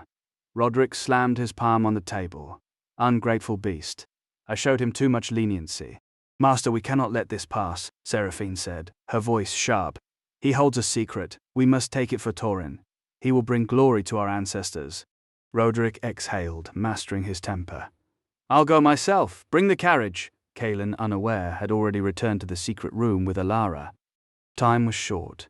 The Veiler's next move was unknown, and every hour of cultivation mattered. Then a roar shattered the quiet from the courtyard gates. "Out of my way, I'm his father. I've come to see my son. Let's see who dares stop me. They arrived with disconcerting speed. Kalen sneered at the familiar voice. He had not expected to see his father so soon, but since the man had come, there was no harm in meeting him. Ilara was perceptive. From the shouts outside and her husband's expression, she had already guessed the visitor's identity. You really cannot enter. Let me inform Third Master first, the servant blocking the doorway pleaded, inwardly distressed. Roderick ignored the protest. Get out of my way! The servants were no match for him. He shoved them aside and strode into the courtyard, the steward hurrying ahead to the main hall. Once, Roderick would never have dared cause trouble in the Vela household. But now that Torin had joined the misty immortal palace, what could the Velas do to them? Father and son locked eyes in the hall. Neither spoke first. Kalen merely stared coldly at the older man. He had once been dismissed as useless by this father, a mere merchant. Ilara sat quietly to the side, her face veiled, revealing nothing. Kalen's aura had fundamentally changed. He had reached the Starfall transformation realm. Roderick seethed. How could his good-for-nothing son treat him this way when he had come in person? Yet, remembering his purpose, he forced himself calm, took a deep breath, and asked slowly, "Is your injury healed?"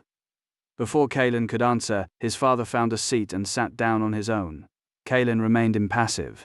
"It is all over now." Roderick nodded, hesitated, then asked, "Have you really reached the Starfall transformation realm?" He could not believe the boy had leapt from body tempering to Starfall transformation in a single month. Torin had taken 3 years to make the same climb. Kalen lifted the teacup, sipped, and asked calmly, "What do you think?" In that moment the son seemed the elder. Roderick suppressed his anger again. "So you admit it? My purpose is simple. I want to know how you cultivate and whether you obtained any treasures." Kalen was unsurprised by the directness. "Yes, so what? No, so what? If so, I hope you will pass the opportunity you gained to your younger brother." "Give it to him?" Kalen's voice turned cold. He had beaten himself half to death while his father called Torin useless. Now that he had the opportunity, why should he surrender it? "Torin is a true genius. Your talent is mediocre. For the sake of the family and your brother, giving him your opportunity is the best choice." Roderick explained that he did not believe Kalen had cultivated on his own. He must have found some treasure. Or perhaps they simply did not approve of this son from the bottom of their hearts.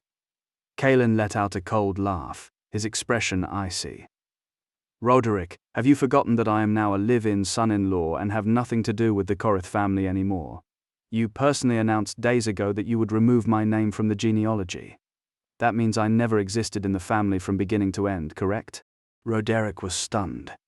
He had indeed forgotten crossing his son's name off the family tree, done in fear that the Koriths would be disgraced by Thorn, then forgotten entirely after Kalen won. "Young master, the master was thinking of the family," the butler hurriedly interjected. "Besides, you still carry Korith blood, do you not? Do you, a servant, have the right to speak here?" Kalen shouted. And a backhand strike sent a wave of energy crashing into the butler's chest. The man flew backward, hit the ground and spat blood, his face draining pale. "Kalen, how dare you lay a hand on me in front of me?" Roderick stood shouting, but shock undercut his anger. His son's strength had indeed reached Starfall transformation, not merely the first level. Judging by the aura, at least the third. Roderick was wrong.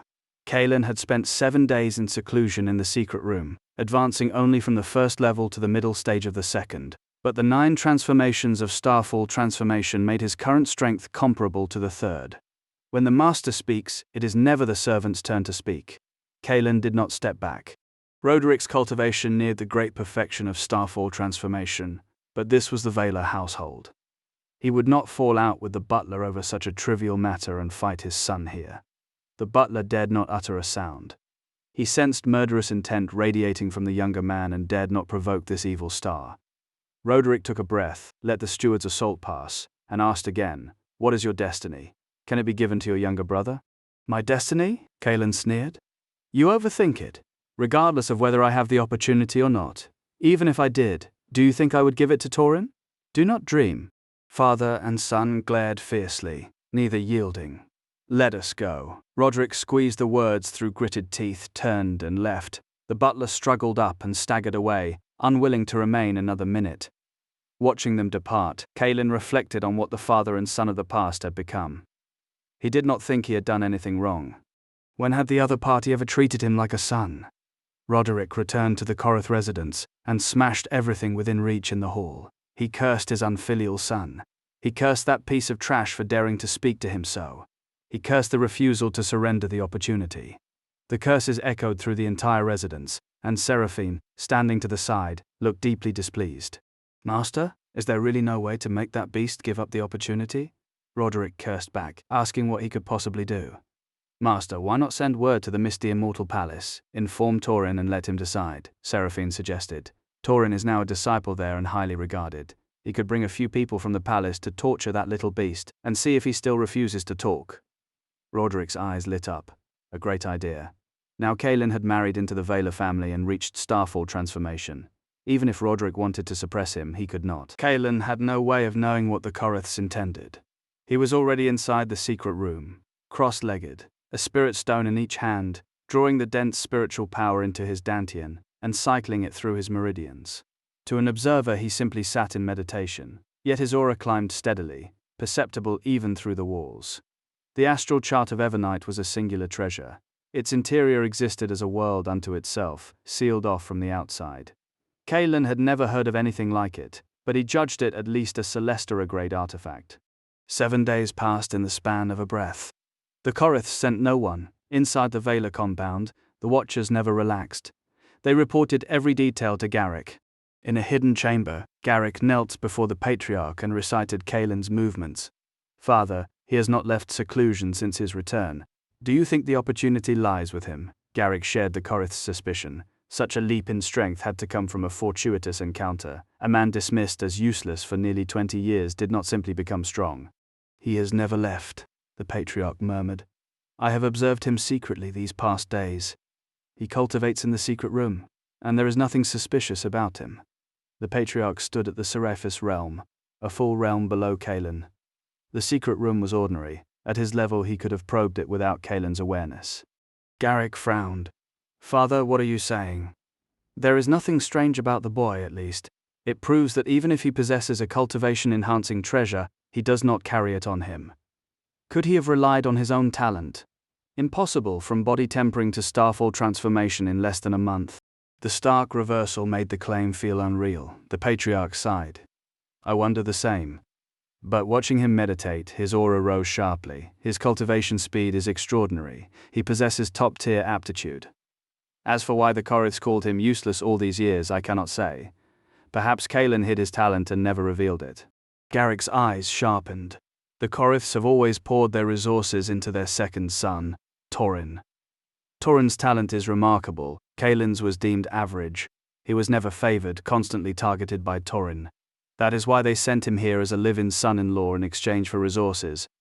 Could it be that Kaelin feared persecution from the Coriths or from Torin and chose to conceal himself? The Patriarch nodded.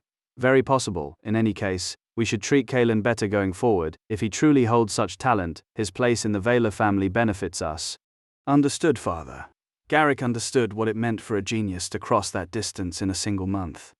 Whatever personal resentment he harbored, the family's interest demanded reconsideration.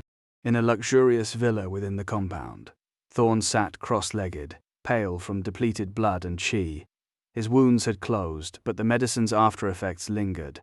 Since the life-or-death duel, he had not stepped beyond his courtyard. Baldric sat beside him.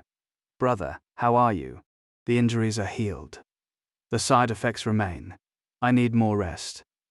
Baldric hesitated. Brother, are we truly letting Kaelin go like this? You are the future head of the Vela family. He is only a son-in-law. How dare he injure you? Can you swallow this insult? Thorn's face darkened. Losing to someone the world called trash was a blow he could not articulate. Baldric pressed on. Brother, Kaelin injured and humiliated you before everyone. He showed you no respect. What happens later, when he grows stronger? Will he even regard the ancestor? Hatred was not the word for what Thorn felt. The dignified young master of the Velas, publicly beaten in Iron Peak City. What else can I do? I am no match for him, and no one of our generation in the Vela family can stand against him. Family rules forbade elders from interfering in juniors' disputes. Only peers could spar. Brother, no one in our younger generation can rival him, but that does not make Kaelin invincible among all juniors. Baldric smirked. Father's 60th birthday is in 10 days. Not only Iron Peak City but the Dravos family from Silverfen City, the Luminar family from Emberglade City, and others will attend. We can sow discord between them and Kalen. The Dravos and Luminar clans stood equal to the Valors in their respective regions, bound by long-standing alliance. Whenever the families gathered, the most outstanding juniors were brought along to broaden horizons and forge ties across houses. Meanwhile, Kalen cultivated. Nearly 20 years branded useless had left an ember in his chest that never cooled. He would have stayed awake every night if it meant gaining strength. 10 days since he entered seclusion, his eyes opened. 3rd level of Starfall transformation. Time to go out. He smiled, satisfied. The breakthrough had taken longer because he had been mastering the first technique of the 9 transformations of Starfall transformation, Gloom Veil Lock. The move could unleash 3 times his peak destructive force in an instant. At the 3rd level, a full-power Gloom Veil Lock struck with the power of the 5th level. The cost was staggering, limiting it to a trump card, but that was enough. He left the secret room. Elara no longer needed to guard the door, though she still brought his meals herself each day, insisting on it, though any servant could have done the task. In the hall, she met him with a slight awkwardness. Kalen, my father's birthday is in 7 days. 7 days remained until Garrick's birthday. Kalen had not expected the timing to align so neatly with his marriage into the Vaylor family, but the logic was inescapable. He was family now, bound to Elara, and attendance was both a moral and practical obligation. He considered it briefly, then nodded. All right, I'll go with you. In all of Iron Peak City, Elara was the only Vaylor he cared for. She exhaled visibly, relief softening her features. She had genuinely feared he would refuse. The arena fight with Thorn had left a sour impression. Garrick had openly favored his other son, but Kalen did not consider them enemies. Whatever his faults, Garrick was Elara's father. Have you prepared a gift? Kalen asked. Elara shook her head. In previous years, father never invited me. This year he simply sent word. Garrick had always kept her away to avoid losing face. That slight was precisely why she wanted to attend now. The messenger had been explicit. Both she and Kalen were summoned. Then, what would you like to give? She hesitated. I have no real expenses. The monthly allowance is small, but I've saved all of it. I thought I might go out over the next few days and find something suitable. I'll accompany you. Really? Really? Her mood lifted at once. She rarely left the manor, and though she had wanted to ask him, his cultivation schedule kept him perpetually occupied. She had been too embarrassed to press that he offered first caught her off guard. Kalen felt a quiet gratitude toward her. They shared the same fate, tools, and a marriage arrangement, neither ever truly seen. Walking beside her was the least he could do. Dawn broke clear over Iron Peak City. Elara had dressed for the occasion, a green dress of unusual cut, her veil still in place, though her eyes seemed brighter behind it. Kalen wore white. She had notified the household to ready a carriage, and the Vaylor staff buzzed with confusion. Elara never went out. That she did so now, and with Kalen, was noteworthy enough to reach Garrick's ears, not because his daughter was leaving, but because his new son-in-law was. Garrick ordered surveillance on Kalen's every movement. The Vaylors had long wondered what secrets he might hold. They took no family servants, only a coachman, and headed for Aurelia Pavilion, the largest merchant house in Iron Peak City. Elara knew little of the outside world. Kalen knew it well. Aurelia Pavilion dominated Dragonspire Prefecture, with branches in every major city. Rumors claimed imperial ownership, though nothing was confirmed. Prices ran higher than the market, but the reputation was ironclad. Genuine goods, fair dealings, no whispers of theft or violence. They bought and sold spiritual herbs, artifacts, treasures, even cultivation techniques. The carriage stopped at the pavilion's entrance.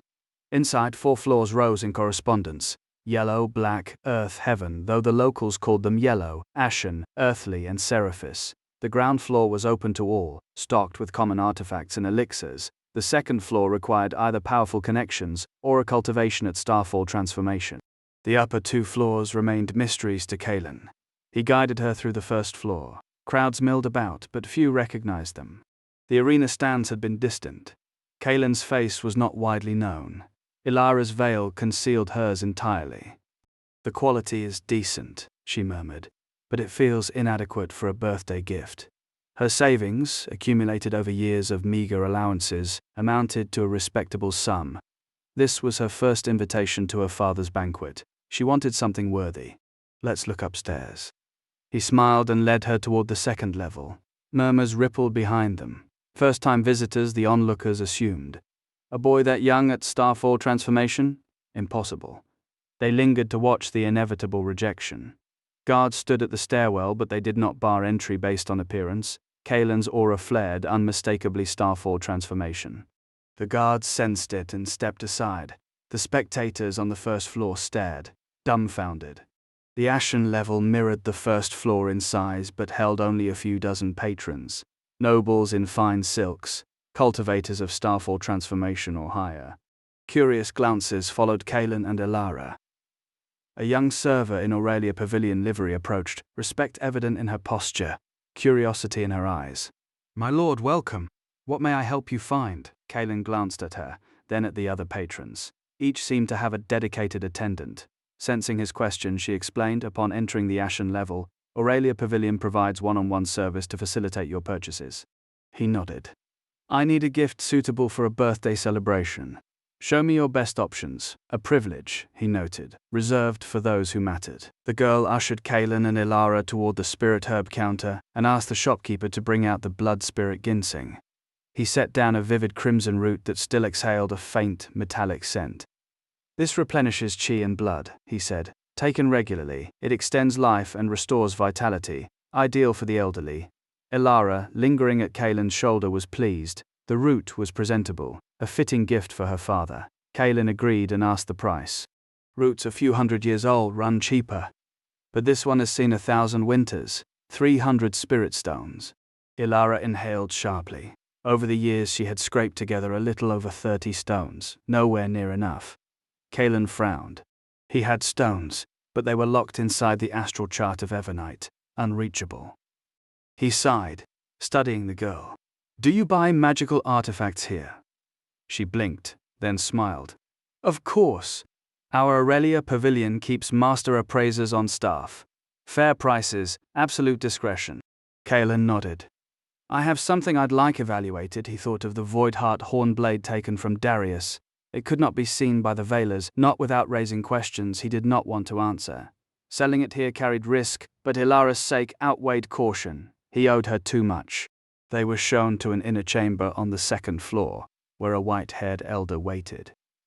"Master Thaler," the girl introduced him. "He appraises treasures, artifacts, and spiritual medicines." Thalor glanced at them with cool indifference and said nothing.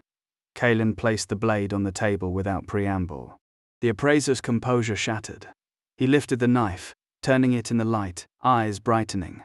A fine knife indeed. The edge is keen, and it hums with killing intent. Low-grade ashen rank. The arrogance vanished.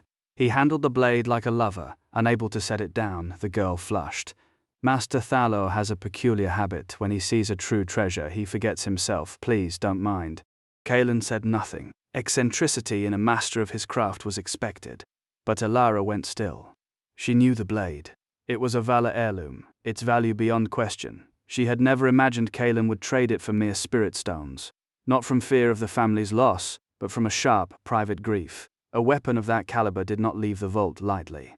"Kaelin, perhaps we should reconsider," she whispered. He smiled, soft and certain. "Keeping it invites trouble, and you cannot arrive at your father's birthday empty-handed." Something shifted in her eyes.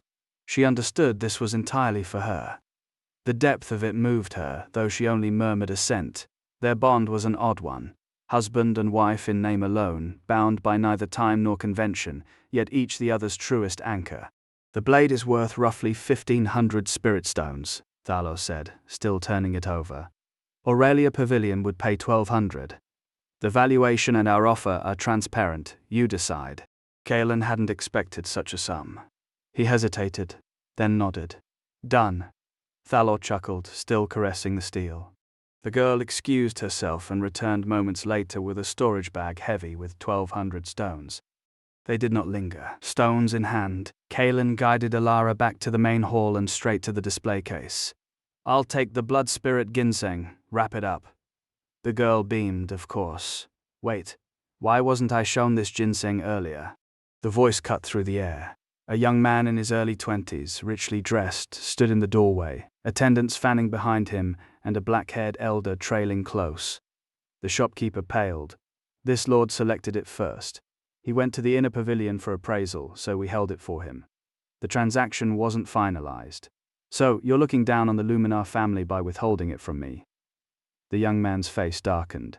The elder behind him frowned, half a step forward, then stopped. Sir, this gentleman claimed it first and he's ready to buy, the shopkeeper ventured. The young man snorted. He knew Aurelia Pavilion's reputation. His family had warned him not to provoke them lightly. He wasn't foolish enough to truly cross them. His gaze swept over Kalen's plain white robe and Ilara's veil. No great house, then. I want this ginseng handed over. The arrogance was reflexive, the casual cruelty of those who mistake lineage for invincibility. Another buyer might have yielded. Kalen did not. Not for sale. The young man hadn't expected an outright refusal. Kalen merely glanced at him, counted 300 spirit stones from his storage bag onto the counter, and completed the purchase without another look. The dismissal only fed the other's anger. Kid, you rejected me without thinking. Do you know who I am? The young man sneered. I'm Cedric of the Luminar family, Emberglade City. You better reconsider, or you might have the money to buy it but not the life to use it. The threat landed heavy.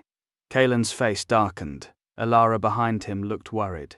The Luminars of Emberglade were the region's largest clan, equal in status to the Veilers of Iron Peak, yet far wealthier, with more experts at their command. Young master, this is the Aurelia Pavilion. I suggest you watch your words, the shopkeeper said, his voice low. He was embarrassed by the earlier scene but not cowed. The pavilion stood tall across Dragonspire Prefecture for a reason. I didn't lay a hand on anyone, I merely stated a fact. Don't worry, I won't cause trouble in your establishment. Cedric snorted, then turned to Kalen. Listen well. Hand over the item now and we'll let this drop. Otherwise, Cedric Luminar. The name rippled through the second floor. Several cultivators recognized him, a Luminar prodigy who had reached the Starfall transformation realm at 20, now at the second level. Kalen had heard the name, but never expected to meet him like this. Once he might have envied a genius whose talent fell just short of his own brother's now. Are you done? If so, get out. You dare, Cedric flew into a rage. As a direct Luminar descendant, he was respected wherever he went. Even peers of equal standing treated him with courtesy. He had never suffered such humiliation. In his fury he forgot his promise, forgot the setting, and charged, his second-level cultivation driving a fist straight at Kalen's face. Kalen frowned, already moving. He met the strike with a backhand palm. The shopkeeper roared for them to stop, but it was too late. Flesh struck flesh. Cedric, striking first, should have held the advantage, yet he staggered back 5 steps before steadying himself, face flushed. Kalen hadn't moved an inch, his expression unchanged. The onlookers stared. Cedric was a Luminar prodigy whose strength ranked among the younger generation's best, on par with Thorn. Yet this white-robed youth had gained the upper hand. He's Kalen, the Veiler family's son-in-law. The realization spread fast. Once, Kalen might have been dismissed, but after his battle with Thorn, he had made a name for himself. You're Kalen, that good-for-nothing who married into the Veilers? Cedric looked surprised. The Luminars weren't a major power in Iron Peak, and news traveled slowly between cities. They knew nothing of Kalen's contest with Thorn, only that Kalen had a younger brother, Torin, of exceptional talent who joined the misty Immortal Palace, then beat his older brother half to death and sent him to the Veilers as a son-in-law in exchange for resources. The Valors had lost face over the affair, which had drawn Luminar attention. Who dares act so insolently? Fighting is forbidden in the Aurelia Pavilion, do you not know this? A middle-aged man led more than a dozen cultivators onto the floor, their combined aura staggering. Kalen was startled. He had only ever felt Garrick, at great perfection of Starfall transformation, release his pressure. This man was only slightly weaker, at least 7th level. Cedric was equally shocked. The strongest guard he'd brought was merely 5th level. The family had repeatedly warned them not to provoke the pavilion, but no one had ever seen the pavilion act, so its true strength remained unknown. The middle-aged man scanned the room. Silence fell instantly. His gaze lingered on Kalen and Cedric, then settled on the shopkeeper. What happened? This young master wanted the blood spirit ginseng, but this person tried to force his way in, and a conflict ensued. The shopkeeper gave a brief account. Kalen remained calm. Cedric's face went ashen. A powerhouse beyond the 7th level of Starfall transformation. What did that mean? His grandfather Alaric was only at the Tengara realm, the Luminar patriarch at great perfection. He never expected such an expert here. So you two caused this trouble? The man's stare was cold. Kalen frowned but said nothing. Cedric hurried to explain. My lord, it was an accident. The other party insulted me first, so I acted impulsively. No offense to the pavilion was intended. No exceptions exist here. Anyone involved in a conflict within the Aurelia pavilion, regardless of identity, loses an arm as punishment. My lord, I'm from the Emberglade Luminars. My grandfather is Alaric. Please, for his sake, grant me a chance. The manager, Morel, frowned. He knew the Luminars, and didn't wish to offend them over a trifle. After a moment he said, Very well, pay 200 spirit stones as a fine, and we'll let this go, but this is a one-time exception. Thank you, sir. Thank you, sir. Cedric breathed out, quickly paying. 200 stones were nothing. Then he turned a gloating look on Kalen, eager to see what came next. Your turn. Will you cut off your own arm, or shall I do it? Morel's gaze locked onto Kalen. Mr. Morel, the troublemaker, was the other side. This young man is blameless. The shopkeeper couldn't stay silent. Silence. It's not your place to judge. The rebuke was ice. Everyone present understood. Kalen was in serious trouble. My lord, we are from the Vela family. Please forgive us for our family's sake. Elara stepped out from behind Kalen and pleaded for mercy. The middle-aged manager frowned, glancing between them. Kalen, the useless live-in son-in-law who had recently defeated Thorn, had caused a stir. The manager didn't care. Thorn was all talk, and if he were a true genius, the Choriths wouldn't have shipped him off as a son-in-law. As for Elara, the third Vela daughter, she was born with a birthmark covering half her face, an ugly monster who dared not show herself. Vela family members may leave, the manager said, pointing at Kalen, but this one stays. If everyone escaped punishment through family connections, the pavilion's reputation would be ruined. He wouldn't offend the Luminars or the Velas, so he'd use the son-in-law as a scapegoat. Kalen's face darkened. The trouble had nothing to do with him, yet he was the target. My lord, why is my husband excluded? He is also a member of the Vela family, Elara exclaimed. The manager sneered. The Vela family? He is just a son-in-law. He doesn't count. Those who break Aurelia Pavilion's rules pay the price. His aura surged. He would sever the young man's arm himself to establish authority. Kalen's expression turned glacial. He clenched his fists, circulating his cultivation, prepared to fight even knowing he couldn't win. My lord, Elara pressed, anxious. Cedric, standing to the side, smiled brightly, anticipating the spectacle. Stop. A woman's voice cut through the tension. The manager frowned. Who goes there? Everyone turned. A woman in a red brocade dress stood there, eyes like autumn water, black hair flowing, an air of detachment about her. An elderly man trailed half a step behind, his bearing respectful. The manager recognized the old man instantly, Valerius Orin, Borealis, Pavilion Master of Aurelia Pavilion. Mr. Orin, I'll handle this. Is this how you handle things? Did you think I wouldn't hear? Get out, accept your punishment. Yes, immediately. The manager lowered his head and fled with his men.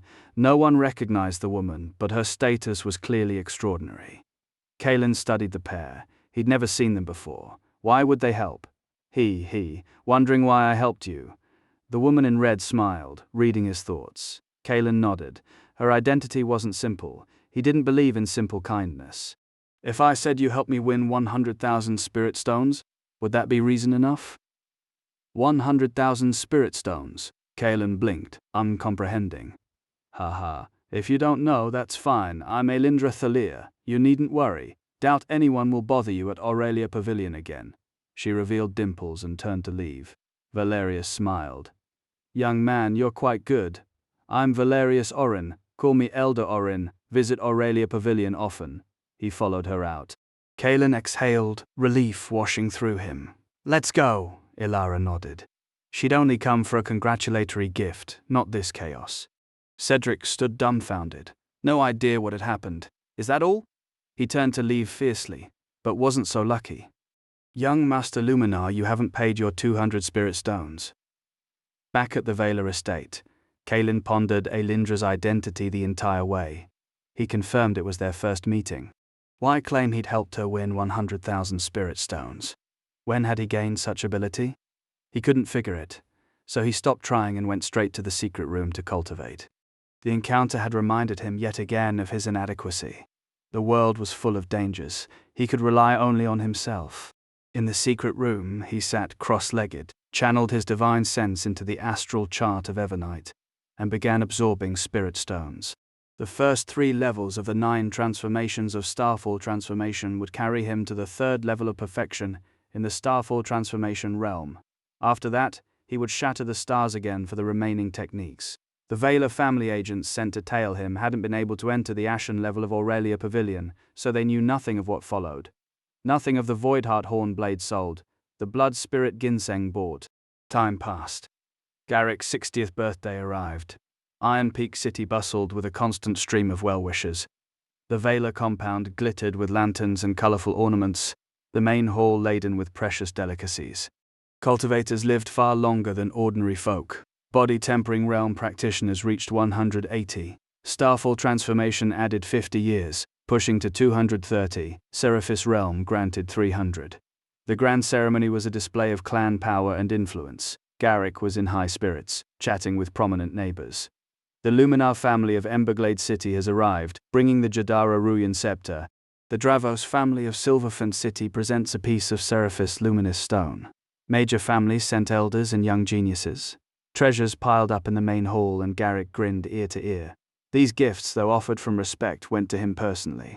Kaelin and Ilara sat at a side table with Thorn, Baldric, other Vela direct descendants and scions of powerful families. Cedric was among them. I would like to express my sincere gratitude to all my friends for taking time from your busy schedules to attend my 60th birthday celebration. Garrick stood, beaming fists raised in a wide, laughing gesture. Not at all, it's Brother Vela's 60th. Of course we came to pay our respects. Too kind, we haven't seen each other in ages. This was the perfect excuse. Brother Garrick, let's drink until we're blind tonight. A moment of polite silence settled over the hall. As patriarch, Garrick naturally drew those seeking favor. Pleasantries circulated, cups clinked, the usual theater of courtesy played out. 15 people sat at Kaelin's table, all direct descendants, prodigies from the major families.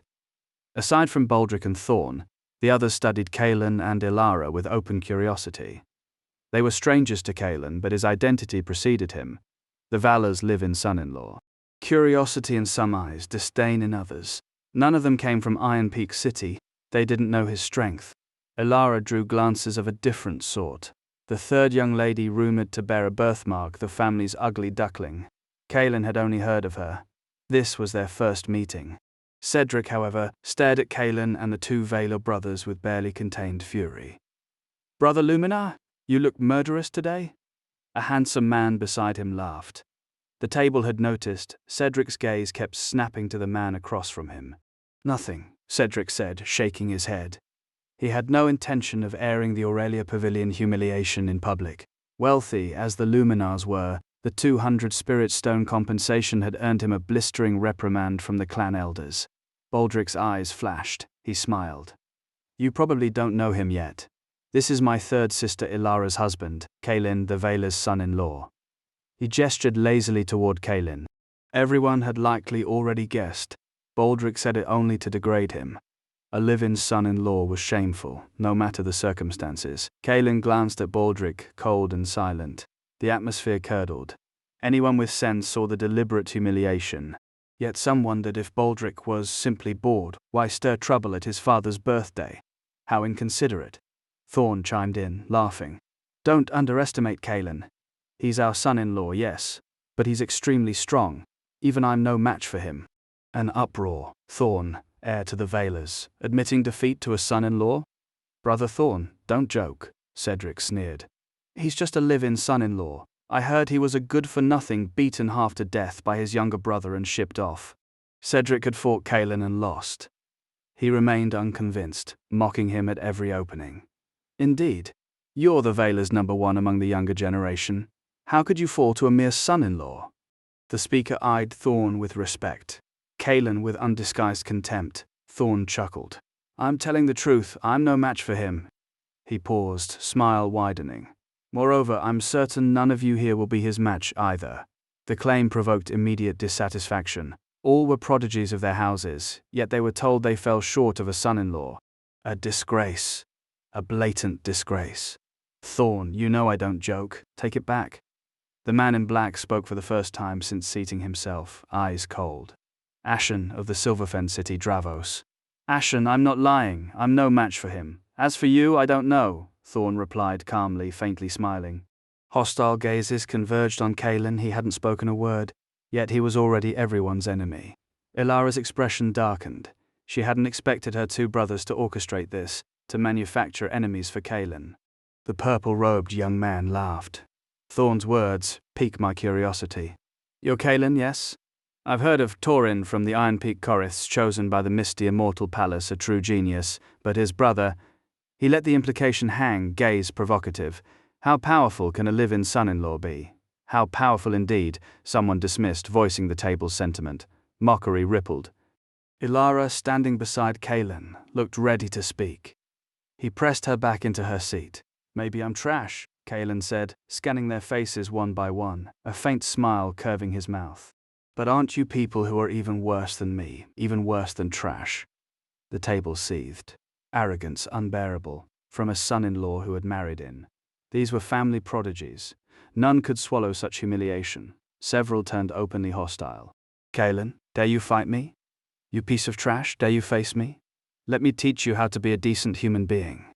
Challenges rang out around the table. Everyone, please. Today is my father's birthday. Let's not ruin the harmony. Thorn and Baldric moved to mediate, but Schadenfreude curved their lips. Inviting Ilara and Kaelin had been their suggestion. So had the prearranged plan to speak up at the table and paint a target on Kaelin's back. Their thinking, Kaelin was good at fighting, but even if he was incredibly skilled, could he defeat everyone here? Notably, Ashen of the Dravos family was said to have reached the 4th level of the Starfall transformation realm, passed over for the misty immortal palace only due to age. Quite a few others at the table carried similarly high cultivation. The commotion drew attention. Garrick frowned. Thorn, what's all this arguing? His birthday. His son's making a racket. What behavior was this? Father, nothing. I just said Kaelin is very strong, even I'm no match, so nobody believes me and they want to test him. The hall erupted. Thorn's defeat was no secret in Iron Peak City. Outsiders knew less, and curiosity about the son-in-law who had bested the air spiked. The Dravos elder beside Garrick smiled. A good suggestion. Just eating is dull. Why not set up a ring and watch the excitement? Quite interesting if a fight breaks out, another elder agreed. Good opportunity to see the young people compete, a third added. Young people sparring was common. Seeing the consensus, Garrick nodded, smiling. Then let's set up a ring and let these young people have a match. Family sparring was routine in the Vaylor household. But today's opponent was no blood relation. He was a son-in-law who had married in. Kaelin did not refuse the challenge. His reason was simple. He wanted to show the ones who had called him trash exactly who deserved the label. Garrick ordered the servants to clear the forecourt before the main hall. They worked quickly, and within moments a compact arena of several hundred square meters lay ready. The purple-clad youth who had mocked Kaelin stepped forward first. Live-in son-in-law, come on, I'll test you first and see what you're capable of. He was Lucian, scion of another prominent house, and he wore his contempt openly. Laughter rippled through the crowd. The phrase son-in-law who lives with his wife's family drew snickers from nearly everyone present, none of them locals from Iron Peak City, or they would have known better than to jeer. Kaelin said nothing. He stepped onto the packed earth and regarded Lucian with the flat look one reserves for an idiot. Hey, live-in son-in-law, let me tell you, my name is Lucian. If you can't beat me later, remember to beg for mercy and I'll go easy on you. Kaelin's voice was calm. That statement also applies to you. He stood motionless, expression serene, while Lucian surged forward with murderous intent, his cultivation flaring until the air around him shimmered with a staggering aura. This Lucian has already reached the 1st level of the Starfall transformation realm, and he's not far from the 2nd, someone observed. The Virals have produced an extraordinary genius. Brother Lucian, your family is truly blessed. A voice beside Garrick began flattering the Viral elder, praising Lucian for breaking through before 20. Don't mention it, he's still far from good enough, but he should be a bit better than that live-in son-in-law over there. The elder smiled broadly, false modesty masking a deliberate slight. Garrick stayed silent, praying the young man would show restraint and keep the scene from turning ugly. Lucian moved fast, nearly crossing the distance in a heartbeat, but Kalen did not so much as shift his weight. Is the Valor's son-in-law so scared he's frozen? About time. Hope he doesn't wet his pants later. As one family member jeered, most of the uninformed onlookers shared the thought. Then their smiles froze. The instant Lucian closed the gap, a kick caught him in the abdomen and sent him flying backward faster than he had charged. He slammed into the ground, blood spraying from his mouth, face gone white. He had not even seen the attack. The viral elders went rigid, faces burning. Their family's genius had been swatted aside. Garrick coughed. "Brother Virel, please don't mind, just young people sparring." He forced an awkward smile. The younger disciples stood dumbfounded. One move, that was all it had taken. My God, this can't be real. Lucian is at the first level of Starfall transformation. What realm is that trash Kalen at? Everyone was stunned, including Ashen, the strongest of the younger generation at the 4th level. Yet he had felt a spike of danger the moment Kalen moved. The opponent was strong. Extremely strong. You. Lucian glared up from the dirt, body trembling. Me? Kalen looked down, a light smile on his face. What's wrong? Haven't you had enough? Planning to get up and continue? Perfect. I held back just now. I won't again. At those words Lucian coughed up blood in rage, but he was being told to stand and fight. How? That would be suicide. I give up. Unwilling as he was, he had no choice. He was no match. Though he had mocked Kalen for being a live-in son-in-law, he was convinced now. Lucian's defeat caused an uproar. When had a son-in-law become this strong? If they had witnessed the bout between Kalen and Thorn, they would have been even more shaken. Lucian staggered away, shame burning hot enough to make him wish for invisibility. The Virel elder shot him a disapproving look but said nothing. A loss was a loss. Next. Kalen's challenge had only begun. He turned his gaze toward the family members who had sneered at the dinner table. They had been free with their sarcasm earlier. Now none dared step forward. Arrogant as they were not stupid. Most hovered around Lucian's level, some weaker. Their opponent had been kicked away. Stepping up would only invite humiliation. I'll do it. Cedric stepped forward. His cultivation sat at the 2nd level of Starfall transformation realm, stronger than Lucian's.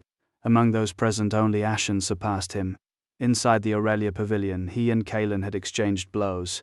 Though Kalen had come off slightly worse, Cedric attributed it to carelessness. It's Cedric from the Luminars. Judging by his aura, he's already at the 2nd level of Starfall transformation. I wonder how this match will turn out. Whispers spread. No one made rash claims this time. Kalen's combat power was too astonishing. Aside from a few clan elders, his strength overwhelmed everyone present. I got ripped off at the Aurelia Pavilion last time. This time I'll beat you to death, Cedric roared. His cultivation surged, several times denser than Lucian's had been, trembling the ground beneath his feet. He was not foolish. Kalen was strong, so he would use full strength in his trump card from the start. Cedric closed the distance in a single stride, speed and momentum incomparable to Lucian's. Ignivar Draconis Palmaris. His right hand flashed with sharp light. The Ignivar Draconis Palmaris was an Ashen-ranked martial skill of the Luminars, its power devastating. This Ignivar Draconis Palmaris truly lives up to its name, an elder praised. Cedric is also a genius among the younger generation. I wonder if Kalen can match him.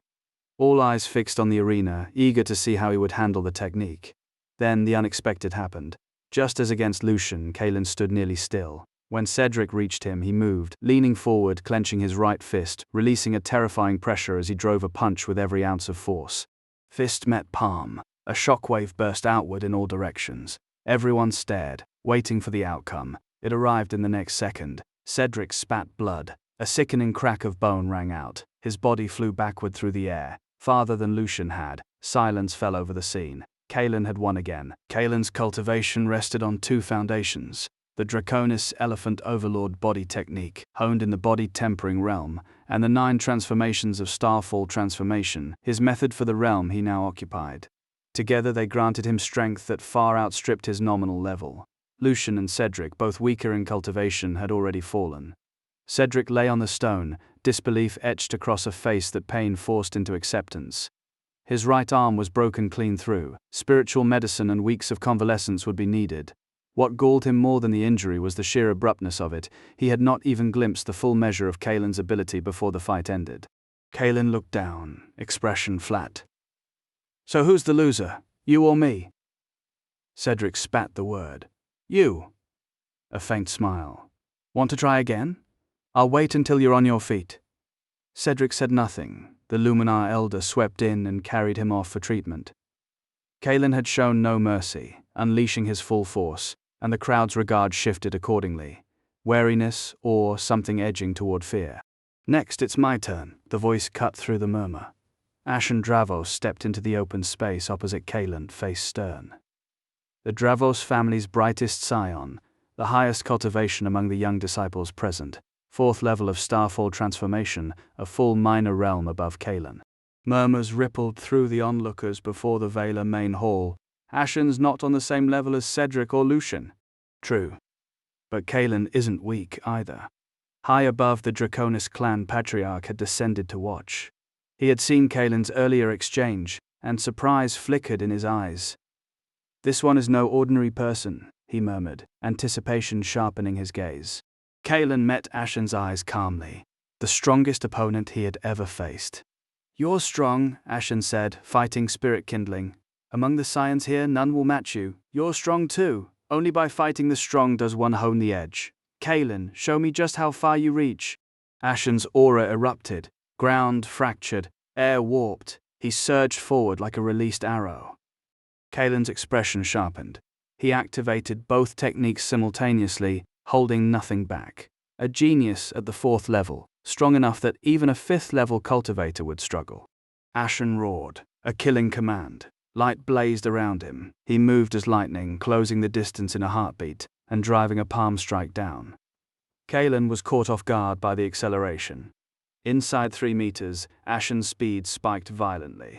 Unprepared, Kaelin would have been crushed. He sidestepped. The palm missed. Without hesitation, Ashen flipped his hand mid-air, fingers stiffening into a blade aimed at Kaelin's throat. A thunderbolt strike with no room to dodge. Kaelin made a split-second choice, trade injury for injury. He drove his right fist toward Ashen's chest with every ounce of momentum he could muster. Throat versus heart, both fatal, neither defending. A cold glint flashed in Ashen's eyes. Higher cultivation meant this exchange favored Kaelin. He wrenched backward, retreating over 10 meters. Kaelin's fist struck only air. The single clash left the onlookers stunned.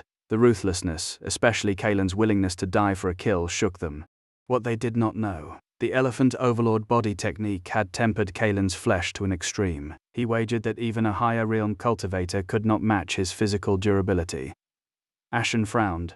A probe, nothing more. No blood drawn, no advantage gained, yet he had been the one to retreat. "You're strong enough to make me draw my sword." Ashen's fighting spirit rose another notch. From his storage bag he drew a long blade, its edge bleeding a chill light. Gasps rippled through the crowd. The Albanor Nebulus Gladius, the natal weapon of the previous Dravos patriarch in Silverfen City, comparable to the Vela's Voidheart Horn Blade. They gave it to Ashen? Are they naming him heir? The chatter reached Kaelin. He had not expected such a pedigree. With weapons, his face darkened. Unarmed, he feared no one. Against a natal artifact, caution was mandatory. "I'm a sword cultivator," Ashen said, as if offering courtesy. "Using my sword isn't bullying." He charged, the Albanor Nebulis Gladius singing. This time Kaelin did not wait. He struck first. He had no suitable weapon. The Voidheart Hornblade was gone, sold, and even if he still possessed it, using it here would invite complications. The sword elevated Ashen to another tier. Speed, angles, killing intent, all amplified beyond the bare-handed exchange. Kaelin had dared trade flesh for flesh before. Now, a punch answered by a sword thrust meant death. He moved with agile, desperate precision, slipping through white mist swordlight, hunting openings to close the distance. Ashen read the intent, but it hardly mattered. Every time Kaelin pressed in, his angles were vicious, denying the blade a clean line to vitals. Yet Kaelin could not commit his full strength either, forced to guard against the single strike that would end him. Dozens of exchanges passed. 7 or 8 bloody welts scored Kaelin's body, staining his white robe crimson. The battle had turned decisively against Kaelin. Below the profound core realm, the body remained mortal, every wound a potential death sentence. He spat blood onto the stone, the copper taste sharp in his mouth, and lifted his gaze to Ashen. He had landed strikes. Ashen's ribs ached with each breath, internal meridians bruised from impacts that would have felled lesser men. But against Kalen's shattered condition, ribs cracked, meridians screaming, spiritual reserves guttering, it amounted to nothing. The observers murmured, reassessing. Kalen is strong, but the lack of a proper weapon cost him dearly. One voice carried, another corrected. Ashen is a sword cultivator. Without a blade, he cannot reach his peak. Opinions shifted. The young man's talent demanded respect, his endurance something beyond mere stubbornness. Elara stood veiled, her eyes the only visible betrayal of her anxiety. Beside her, Baldric radiated satisfaction, his mind already calculating. Make a move. Kill him now. Thorn's expression fractured, pride warring with something uglier. He had lost to Kalen fairly. Should have accepted it, sought rematch later. Instead, he found himself nodding along to Baldric's scheming, the bitter taste of compromise coating his tongue. Ashen studied his opponent with cool assessment. You cannot win. Continuing only exhausts you first. Truth, if Kalen possessed no final card, a war of attrition favored the less damaged. Kalen smiled, blood staining his teeth. How will we know unless we try? Ashen's brow furrowed, then smoothed. Your persistence is admirable. Let us continue. He surged forward, the Albinor Nebulus Gladius singing through air. White light traced each arc. Kalen inhaled, drove his cultivation to the breaking point, and met the charge head-on, closing distance instead of creating it. Folly by every conventional measure. Sword cultivators dominated melee. The sensible path was evasion, range, counterstrike. Yet Kalen had fought this way from the first exchange, a puzzle no one could solve, least of all Ashen, who refused to believe his opponent simply didn't understand. Mid-clash, Ashen's blade whispered past Kalen's ear. You know close combat favors me? Why persist? Kalen's lips curled. No answer. Only motion. Ashen frowned. Something pricked at his awareness, a wrongness he couldn't name. Minutes stretched. Kalen accumulated fresh lacerations, crimson streaking his robes. Yet his eyes held no fear, only a mounting, terrible excitement. Could it be? Dark possibilities flickered through Ashen's mind. He dismissed them, overthinking.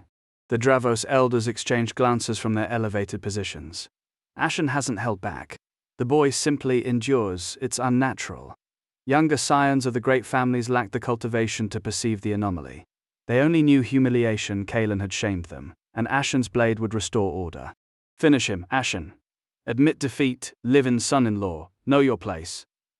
Baldric's smile widened. He would have joined the jeering himself, had decorum permitted. Kalen's gaze swept the crowd, cold, flat, dangerous. Silence fell instantly. He returned his attention to Ashen. Let's continue, and thank you. Thank you. Confusion rippled through the spectators. But the Draconis clan patriarch, suspended in the air above, clicked his tongue in genuine surprise. I underestimated him. No fortunate encounters, just raw, terrifying talent. Ashen's jaw tightened. Stop this stubbornness. If you strike me again, I won't pull my blows. Kalen's smile deepened. To show my gratitude, I'll go easy on you. He moved. Faster, impossibly faster. A blood-stained white robe blurred past Ashen's vision. Instinct screamed. He tried to retreat, too late. Kalen launched from below, trajectories converging, their eyes locked. Ashen's widened, Kalen's smile curved like a blade. Damn, the sword began its arc. The seal completed first. Golthor lock. Kalen's right hand formed the gesture, every remaining scrap of power flooding into golden light.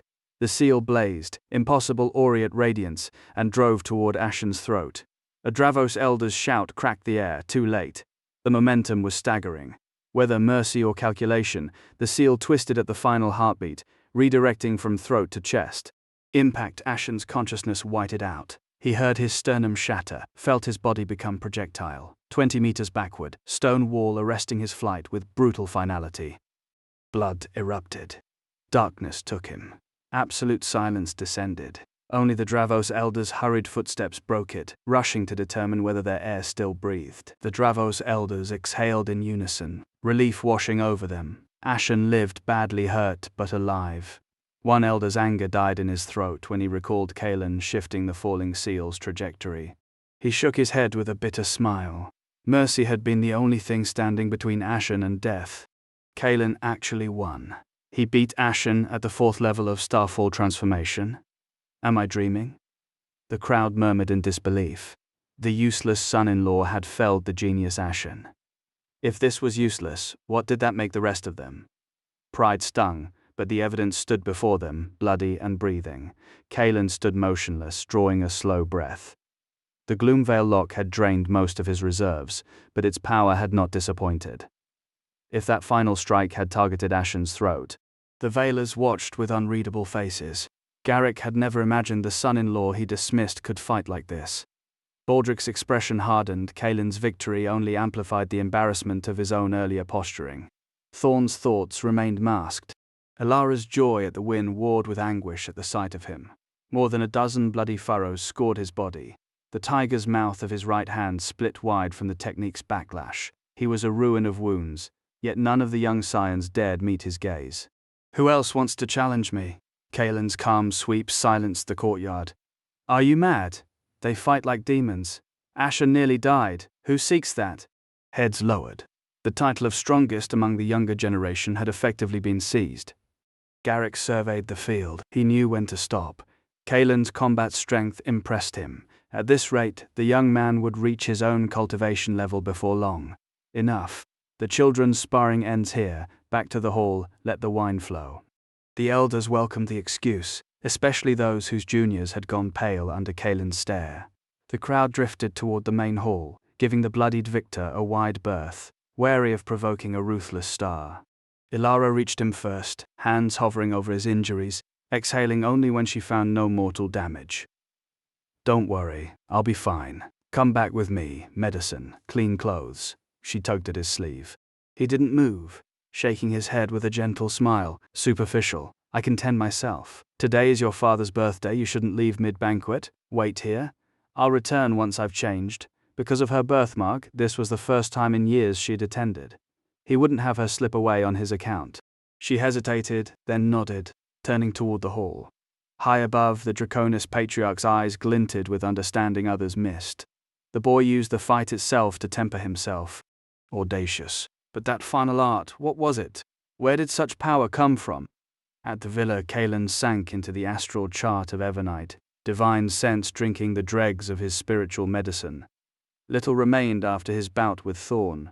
Fortunately, he'd kept distance. His wounds were surface deep. He opened his eyes, smiling.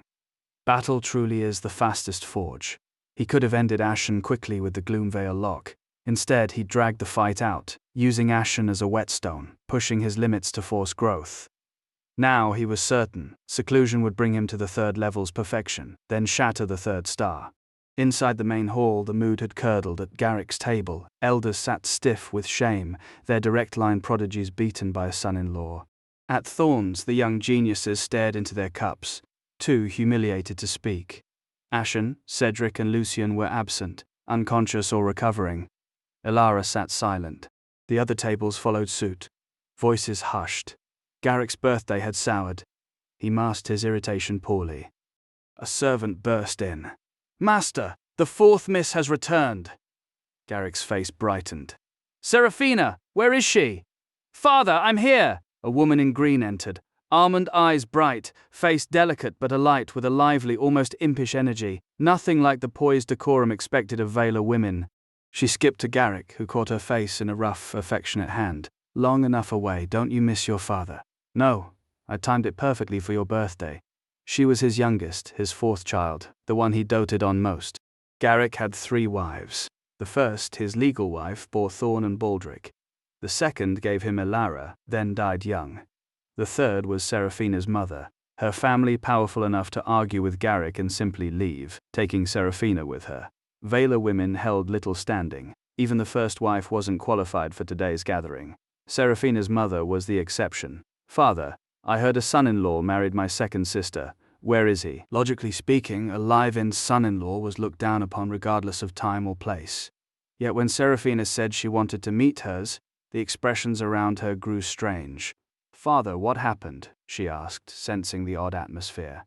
When she'd mentioned wanting to see Kaelin, the room had seemed to freeze. Garrick coughed lightly and chuckled. Nothing. Let's not discuss that now. Seraphina, take a seat. She nodded obediently and didn't press further. The main table belonged to the family elders. She couldn't sit there. The table with Thorn and the others was more appropriate. Second sister, you're here too. Seraphina was surprised. She'd just seen Elara, who never attended such occasions, sitting directly beside her. Before Elara could speak, Seraphina interrupted.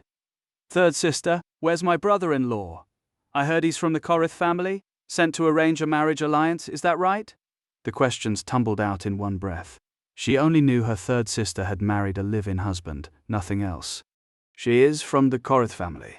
Elara was embarrassed, unsure how to explain. Then where is he? I guess he'll be back soon. At those words, everyone's faces darkened. If they could avoid sitting at the same table as Kaelin, they would. Seraphina uttered a soft sound of realization and glanced around. She didn't recognize the other family members, but they all looked unwell. When she saw Baldric and Thorn wearing identical expressions, another question formed. Big brother? Second brother? What's wrong? Why are your faces so red? Thorn coughed, embarrassed, and stayed silent. Baldric chuckled dryly. Nothing. Probably just stuffy in here. You're a cultivator, yet you're afraid of heat. But she didn't press further. Elara and Seraphina were close. Seraphina was one of the few Veilers who didn't look down on her third sister, and she stayed by her side firing questions. Sis, is my brother-in-law handsome? Sister, I heard he has a younger brother named Torin who's a genius. The family was planning to marry me off to him. Sis, is he really that useless? I heard people call him a good-for-nothing. The bombardment continued. When the word useless landed, faces around them flushed bright red. Finally, Baldric couldn't bear it. To scheme against Kaelin, he'd devised two plans. If the first failed, the second would begin. Father, today's your birthday. I prepared this century-old blood spirit ginseng. He stood, producing a brocade box from his storage bag. Inside lay a bright red root. This ginseng has a 500-year lifespan. It will greatly benefit your health and replenish your chi and blood. Garrick accepted it in good humor. The gift suited his taste perfectly. Not bad, not bad. Baldric, you've put your heart into it. Praise warmed Baldric. His previous plan had failed, but this one wouldn't. Kaelin was just a live-in son-in-law. So what if he fought well? When he'd come to the Veilers, he hadn't a penny. Elara's monthly allowance was pitiful. How could she afford a gift to compete? He'd spent 80 spirit stones, all his savings, on this ginseng. Seeing it, Elara's expression froze behind her veil. Thorn also stood, presenting a jade bottle. Father, the Draconis Essentia and Tigris Valoris Pilvora. It'll make you even more vigorous in your old age. I hunted a fierce tiger on my last trip and had it specially refined. Baldric had already told him they must send something precious to slap Kaelin in the face. Good, good, good. Garrick laughed heartily, accepting the pill. A powerful tonic for strengthening the kidneys and enhancing virility. It wasn't expensive, but nearly impossible to buy. Supply never met demand. As the patriarch beamed, Baldric glanced at Elara with provocation. Come on, let's see what you've brought.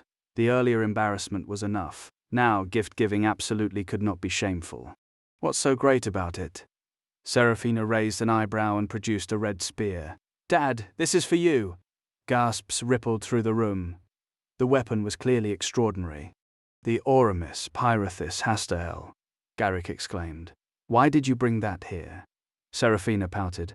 Mother gave it to me for self-defense. I don't have any other good gifts, so I'm giving you this instead. It was their mother's magic weapon, a low-grade Ashen-level treasure, extremely valuable. Take it back. Your father has received your kind intentions. He wouldn't accept it, doting on his youngest as always. The thought alone satisfied him. Seraphina pouted, shot a triumphant glance at her brothers, and stowed the spear. Envy flickered across the elders' faces. Brother Vaylor is so lucky. Such filial children, truly enviable. Indeed, if mine were half as filial, I'd die satisfied. Flattery broadened Garrick's smile. He was in an excellent mood. At that moment, Baldric glanced at the motionless Elara. Third sister, today is father's 60th birthday, and your first time attending. What gift have you prepared? All eyes snapped to her. She'd prepared one, but it was with Kaelin. Third sister, you didn't prepare a gift, did you? The words shifted the atmosphere instantly. Tense, hostile, Not giving a gift on a father's birthday could be a minor slight or a major offense. In a large clan, it was disrespect to elders. Garrick's face darkened.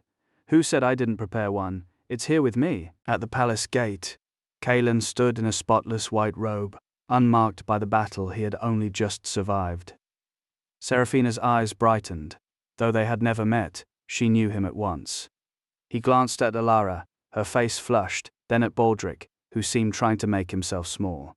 Under the crowd's gaze, Kalen produced 1,000-year blood spirit ginseng from his storage bag. The root's value climbed with age, its bloody perfume deepening each century. Baldric had brought one as well, only 500 years old, a pale shadow by comparison. 1,000-year blood spirit ginseng. That scent is unmistakable. I've seen one before, cost a fortune, never expected another here. Far more valuable than the 500-year root from before. Kalen presented it directly to Garrick, who beamed. Good, Kalen. Alara, I see your filial devotion.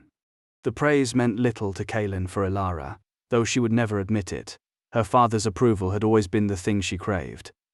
Baldric paled. He had counted on the pair arriving empty-handed, a ready target for his sarcasm. Mockery would not change anything, but resentment drove him to seize any chance for revenge. He had drained his savings for a century-old ginseng, expensive, common, and never imagined being answered with a millennium-old specimen worth many times more. Kalen regarded him calmly. What do you have to say? Baldric's face burned, utterly outmatched. Then his eyes lit, and he snapped his head up. No, you're a live-in son-in-law who came penniless. How did you obtain such a ginseng on Ilara's meager allowance? Suspicion threaded his voice. Every eye turned to Kalen, including Garrick's, sharpened by the accusation. He was right, a son-in-law living off his wife's family. Where would he find several hundred spirit stones for 1,000-year root? Ilara's face darkened. Kalen's heart skipped. He had thought only of the gift, not how to explain the money. Kalen, where did you get this? Baldric sneered. Dig it up on the mountain? The implication was clear. Garrick's gaze iced over. He was beginning to believe his second son. Kalen, where did you get this 1,000-year blood spirit ginseng? I bought it from the Aurelia Pavilion. The answer was truthful. Ilara, uneasy, hurried to confirm it. It really was Kalen who bought it. I went with him. She never imagined a gift would cause such trouble. Had she known, she would not have come to her father's birthday. Garrick's tone hardened into interrogation. The matter was too suspicious. Though the Veilers dominated Iron Peak, enemies circled, rival families within the city, hostile forces beyond. Doubts about Kalen's identity were taking root. From the Aurelia Pavilion? Garrick repeated. Kalen nodded silently, mind racing, careless. The gift was presentable, but he had not planned an explanation for its origin. As a live-in son-in-law, where would he get so many spirit stones? Garrick fell into thought, while Baldric sneered. You bought it from the Aurelia Pavilion? Do you know what kind of place that is? 1,000-year blood spirit ginseng would only be available at the Ashen level. Prices there are astronomical. How did you afford it? What does it matter to you how I have spirit stones? Kalen replied coldly. Fury flashed across Baldric's face. He moved to lash out, but was cut off by Garrick. The Aurelia Pavilion's reputation is guaranteed, and they keep records of every sale. Second Elder, take this ginseng to the Aurelia Pavilion and verify the purchase. The patriarch handed it over. The elder nodded and left swiftly. Baldric sneered. Kalen, it's not too late to explain. Once the second elder returns, things will be difficult. Kalen said nothing, only fixed him with a cold stare. Baldric fell silent, suddenly remembering the ruthless monster before him. The birthday banquet had gone silent. No one spoke, everyone waited. The visiting family heads wore somber expressions but were secretly delighted. The Veilers' embarrassment was their entertainment. Garrick's face was grave, head bowed in thought. Thorn's expression was equally complicated. Since Kalen defeated Ashen Dravos, he had withdrawn. Baldric had winked at him several times, urging him to join in targeting Kalen, but he had not uttered a word. Ilara was worried but hid it. Seraphina, the most carefree, grinned as she watched the show. Kalen's calm proved the purchase legitimate. The only question was the source of the spirit stones. If he claimed he sold the Void Hearthorn blade, the entire Valor family would turn on him instantly.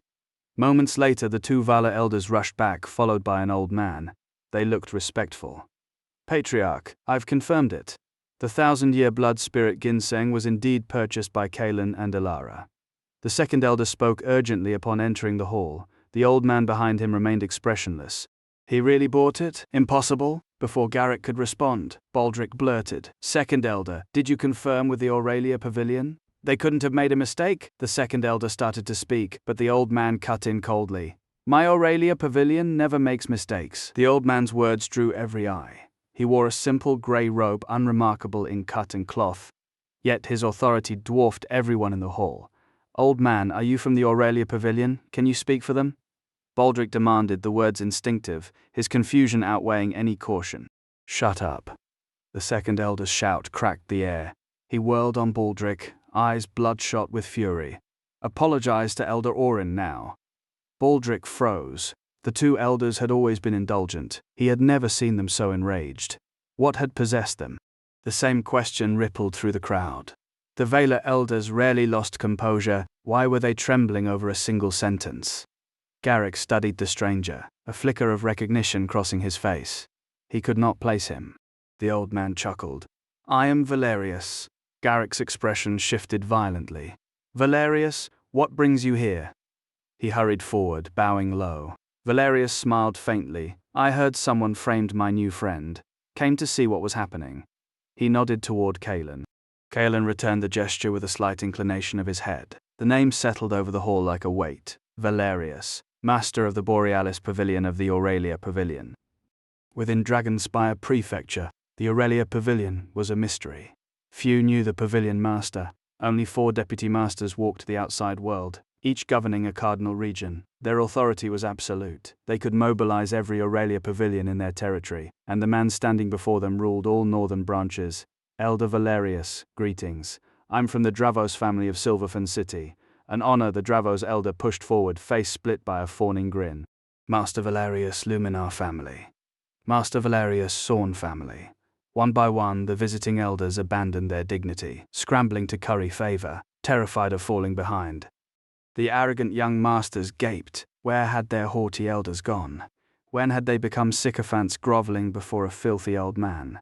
Even knowing his identity, the psychological whiplash was brutal. Baldric stood frozen, face bloodless, eyes unfocused, cold sweat soaking his robe. No, impossible. A few words, but the information crushed him. Kalen had really bought the blood spirit ginseng. The Borealis Pavilion master had called him young friend, and Baldric had just publicly challenged that same master. Baldric. How dare you disrespect Elder Valerius? Get over here and kowtow. Garrick's roar cracked like thunder. Baldric flinched violently. He had never seen his father this enraged. Father, Silence, beast! Garrick cut him off. If Elder Valerius doesn't forgive you today, you're no longer a Valar. The threat was real. Survival instinct took over. Baldric knew what he had to do. Silence fell. Valerius watched, smiling, saying nothing. Baldric scrambled forward and slammed his forehead to the floor. Valerius, I was wrong. I didn't know it was you. Please forgive me. You're magnanimous. Don't hold a petty man's offense against me. Valerius looked down at the trembling figure, then glanced at Kalen, still seated. Young friend, what should be done? The question was calm, but the hall heard the implication clearly. Valerius had called Kalen young friend. He had come for Kalen. Every gaze shifted. Disdain had become admiration after Kalen's display. Now it deepened into something unfathomable. Kalen was surprised. He knew Valerius was elevating him deliberately. Never mind, let's pretend we heard a dog barking. The first time someone called Baldric a dog, he had exploded. This time, relief washed through him. Valerius chuckled, unexpected. Very well, just barking. He had no patience for men like Baldric anyway. Baldric sagged, safe, but still kneeling. Head bowed. Garrick exhaled sharply. His son called a dog cost him face, but better that than Valerius's wrath. He knew the Borealis Pavilion master's reach. One word could erase the Valar family. Master Valerius, please. Come inside, Garrick pressed. Valerius shook his head, still smiling. No need. I came to clear my young friend's name. That's done. I'll be leaving. Regret rippled through the elders, their chance to build connection slipping away. Then Valerius turned to Kalen. Young friend, I'm off. Visit my Aurelia pavilion when you can. Kaelin smiled. I will. Valerius departed, the family elders rushing to see him off. Kaelin didn't rise. Not once. He disliked the performance and he was wondering why the man had helped him at all. Doesn't matter. I'll ask at the Aurelia pavilion later. But as the thought settled, a face surfaced, Elindra, the girl in red he'd met at the Aurelia pavilion that day. The birthday banquet had taken a turn no one expected.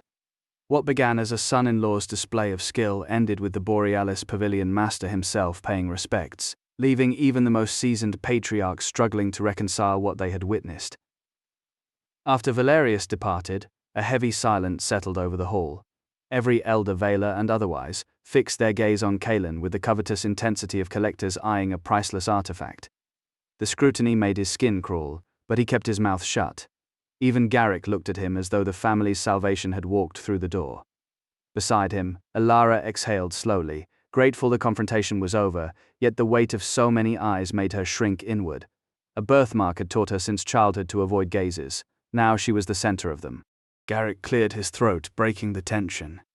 Kaelin, how do you know Valerius? All heads turned. We met when I bought the blood spirit ginseng. A simple answer delivered flatly. No one believed it. These men had spent decades navigating Valerius's circles. They knew better than anyone that purchasing a single herb, even a blood spirit ginseng, did not open that door. If it did, they would have emptied their vaults long ago, but no one pressed. The fact remained Kaelin could summon Valerius. That alone rewrote his value. Garrick's chuckle was dry. He recognized a deflection when he heard one, but not here, not now. His gaze shifted to Baldric, still kneeling on the stone floor. You nearly brought catastrophe upon this house. 5 years without allowance, 100 lashes. You will remain within the clan grounds until further permission. Baldric slumped, face ashen. 100 lashes would leave a body-tempering cultivator half dead. He bit back protest, knowing the patriarch's tone admitted no negotiation. Everyone understood the subtext. Baldric had spent months tormenting Kaelin. His punishment was as much theater as justice. A gift wrapped in discipline. Kaelin saw through it instantly. For him, the sentence was lenient. Brother-in-law, how do you know Valerius? Seraphina asked, wide-eyed and smiling. The day's revelations had upended everything she thought she knew. The good-for-nothing third husband was, apparently, something else entirely. We met while shopping. Same answer, same disbelief. Kaelin shrugged internally. Truth rarely sounded convincing when it was this mundane. Sister, look at him. Seraphina whispered to Alara, who covered her mouth and laughed, patting her sister's head. The banquet's tenor shifted. The visiting elders now treated Garrick with exaggerated deference. The Veilers had secured Valerius's favor through Kaelin, and that connection promised generations of prosperity. They flocked to Kaelin with cups in hand, shedding seniority like a discarded skin. Visit Silverfen City, the Dravos elder insisted. I'll receive you personally. My Keld family holds far greater wealth than the Veilers, another countered. Come by, I'll gift you treasures. A third leaned in, voice oily. You have a face full of talent. My family has 3 daughters of marriageable age. Why not meet them later? Garrick's cup cracked in his grip. He had been about to introduce his own daughters. The audacity staggered him. But this was his birthday. His manner, he swallowed the insult and smiled. The feast ended early. Kaelin fled with Alara as though pursued, leaving behind a legend already hardening in the guests' memories. Baldric became a cautionary tale told in clan halls for centuries. Back at the villa, Kaelin offered Alara a few quiet words before retreating to the secret chamber. His body still ached from the duel with Ashen. Worth it. He sat cross-legged, aura settling. Cultivation demanded more than resources. It required stillness, the slow accumulation that turned power into foundation. He had reached the 3rd level of Starfall transformation. The 4th would not come from force alone. He needed time to consolidate, to let the realms settle in his bones. The battle had compressed that timeline. At his peak he could break through and shatter the 3rd star. Eyes closed, divine sense slipping into the astral chart of Evernight. He began the 9 transformations of Starfall transformation. High among the peaks, veiled in perpetual mist, the misty immortal palace pierced the clouds. Torin had just completed the initiation rites. The selection had been brutal, but he passed out a disciple, claimed personally by an elder who saw promise. A carp leaping the dragon gate. Cultivators stronger than him already sought his company, betting on a rising star. In his cave he cycled breath, the palace's dense spiritual energy accelerating his progress. The 1,000 spirit stones from the Veilers hadn't hurt either. He stood at the cusp of the 6th level of starfall transformation. Worthy of its reputation, he murmured, opening his eyes. The chi here is miles beyond the outside world. A jade pendant in his storage bag pulsed with light. Junior brother Korith, someone is looking for you outside, Torin frowned, rising.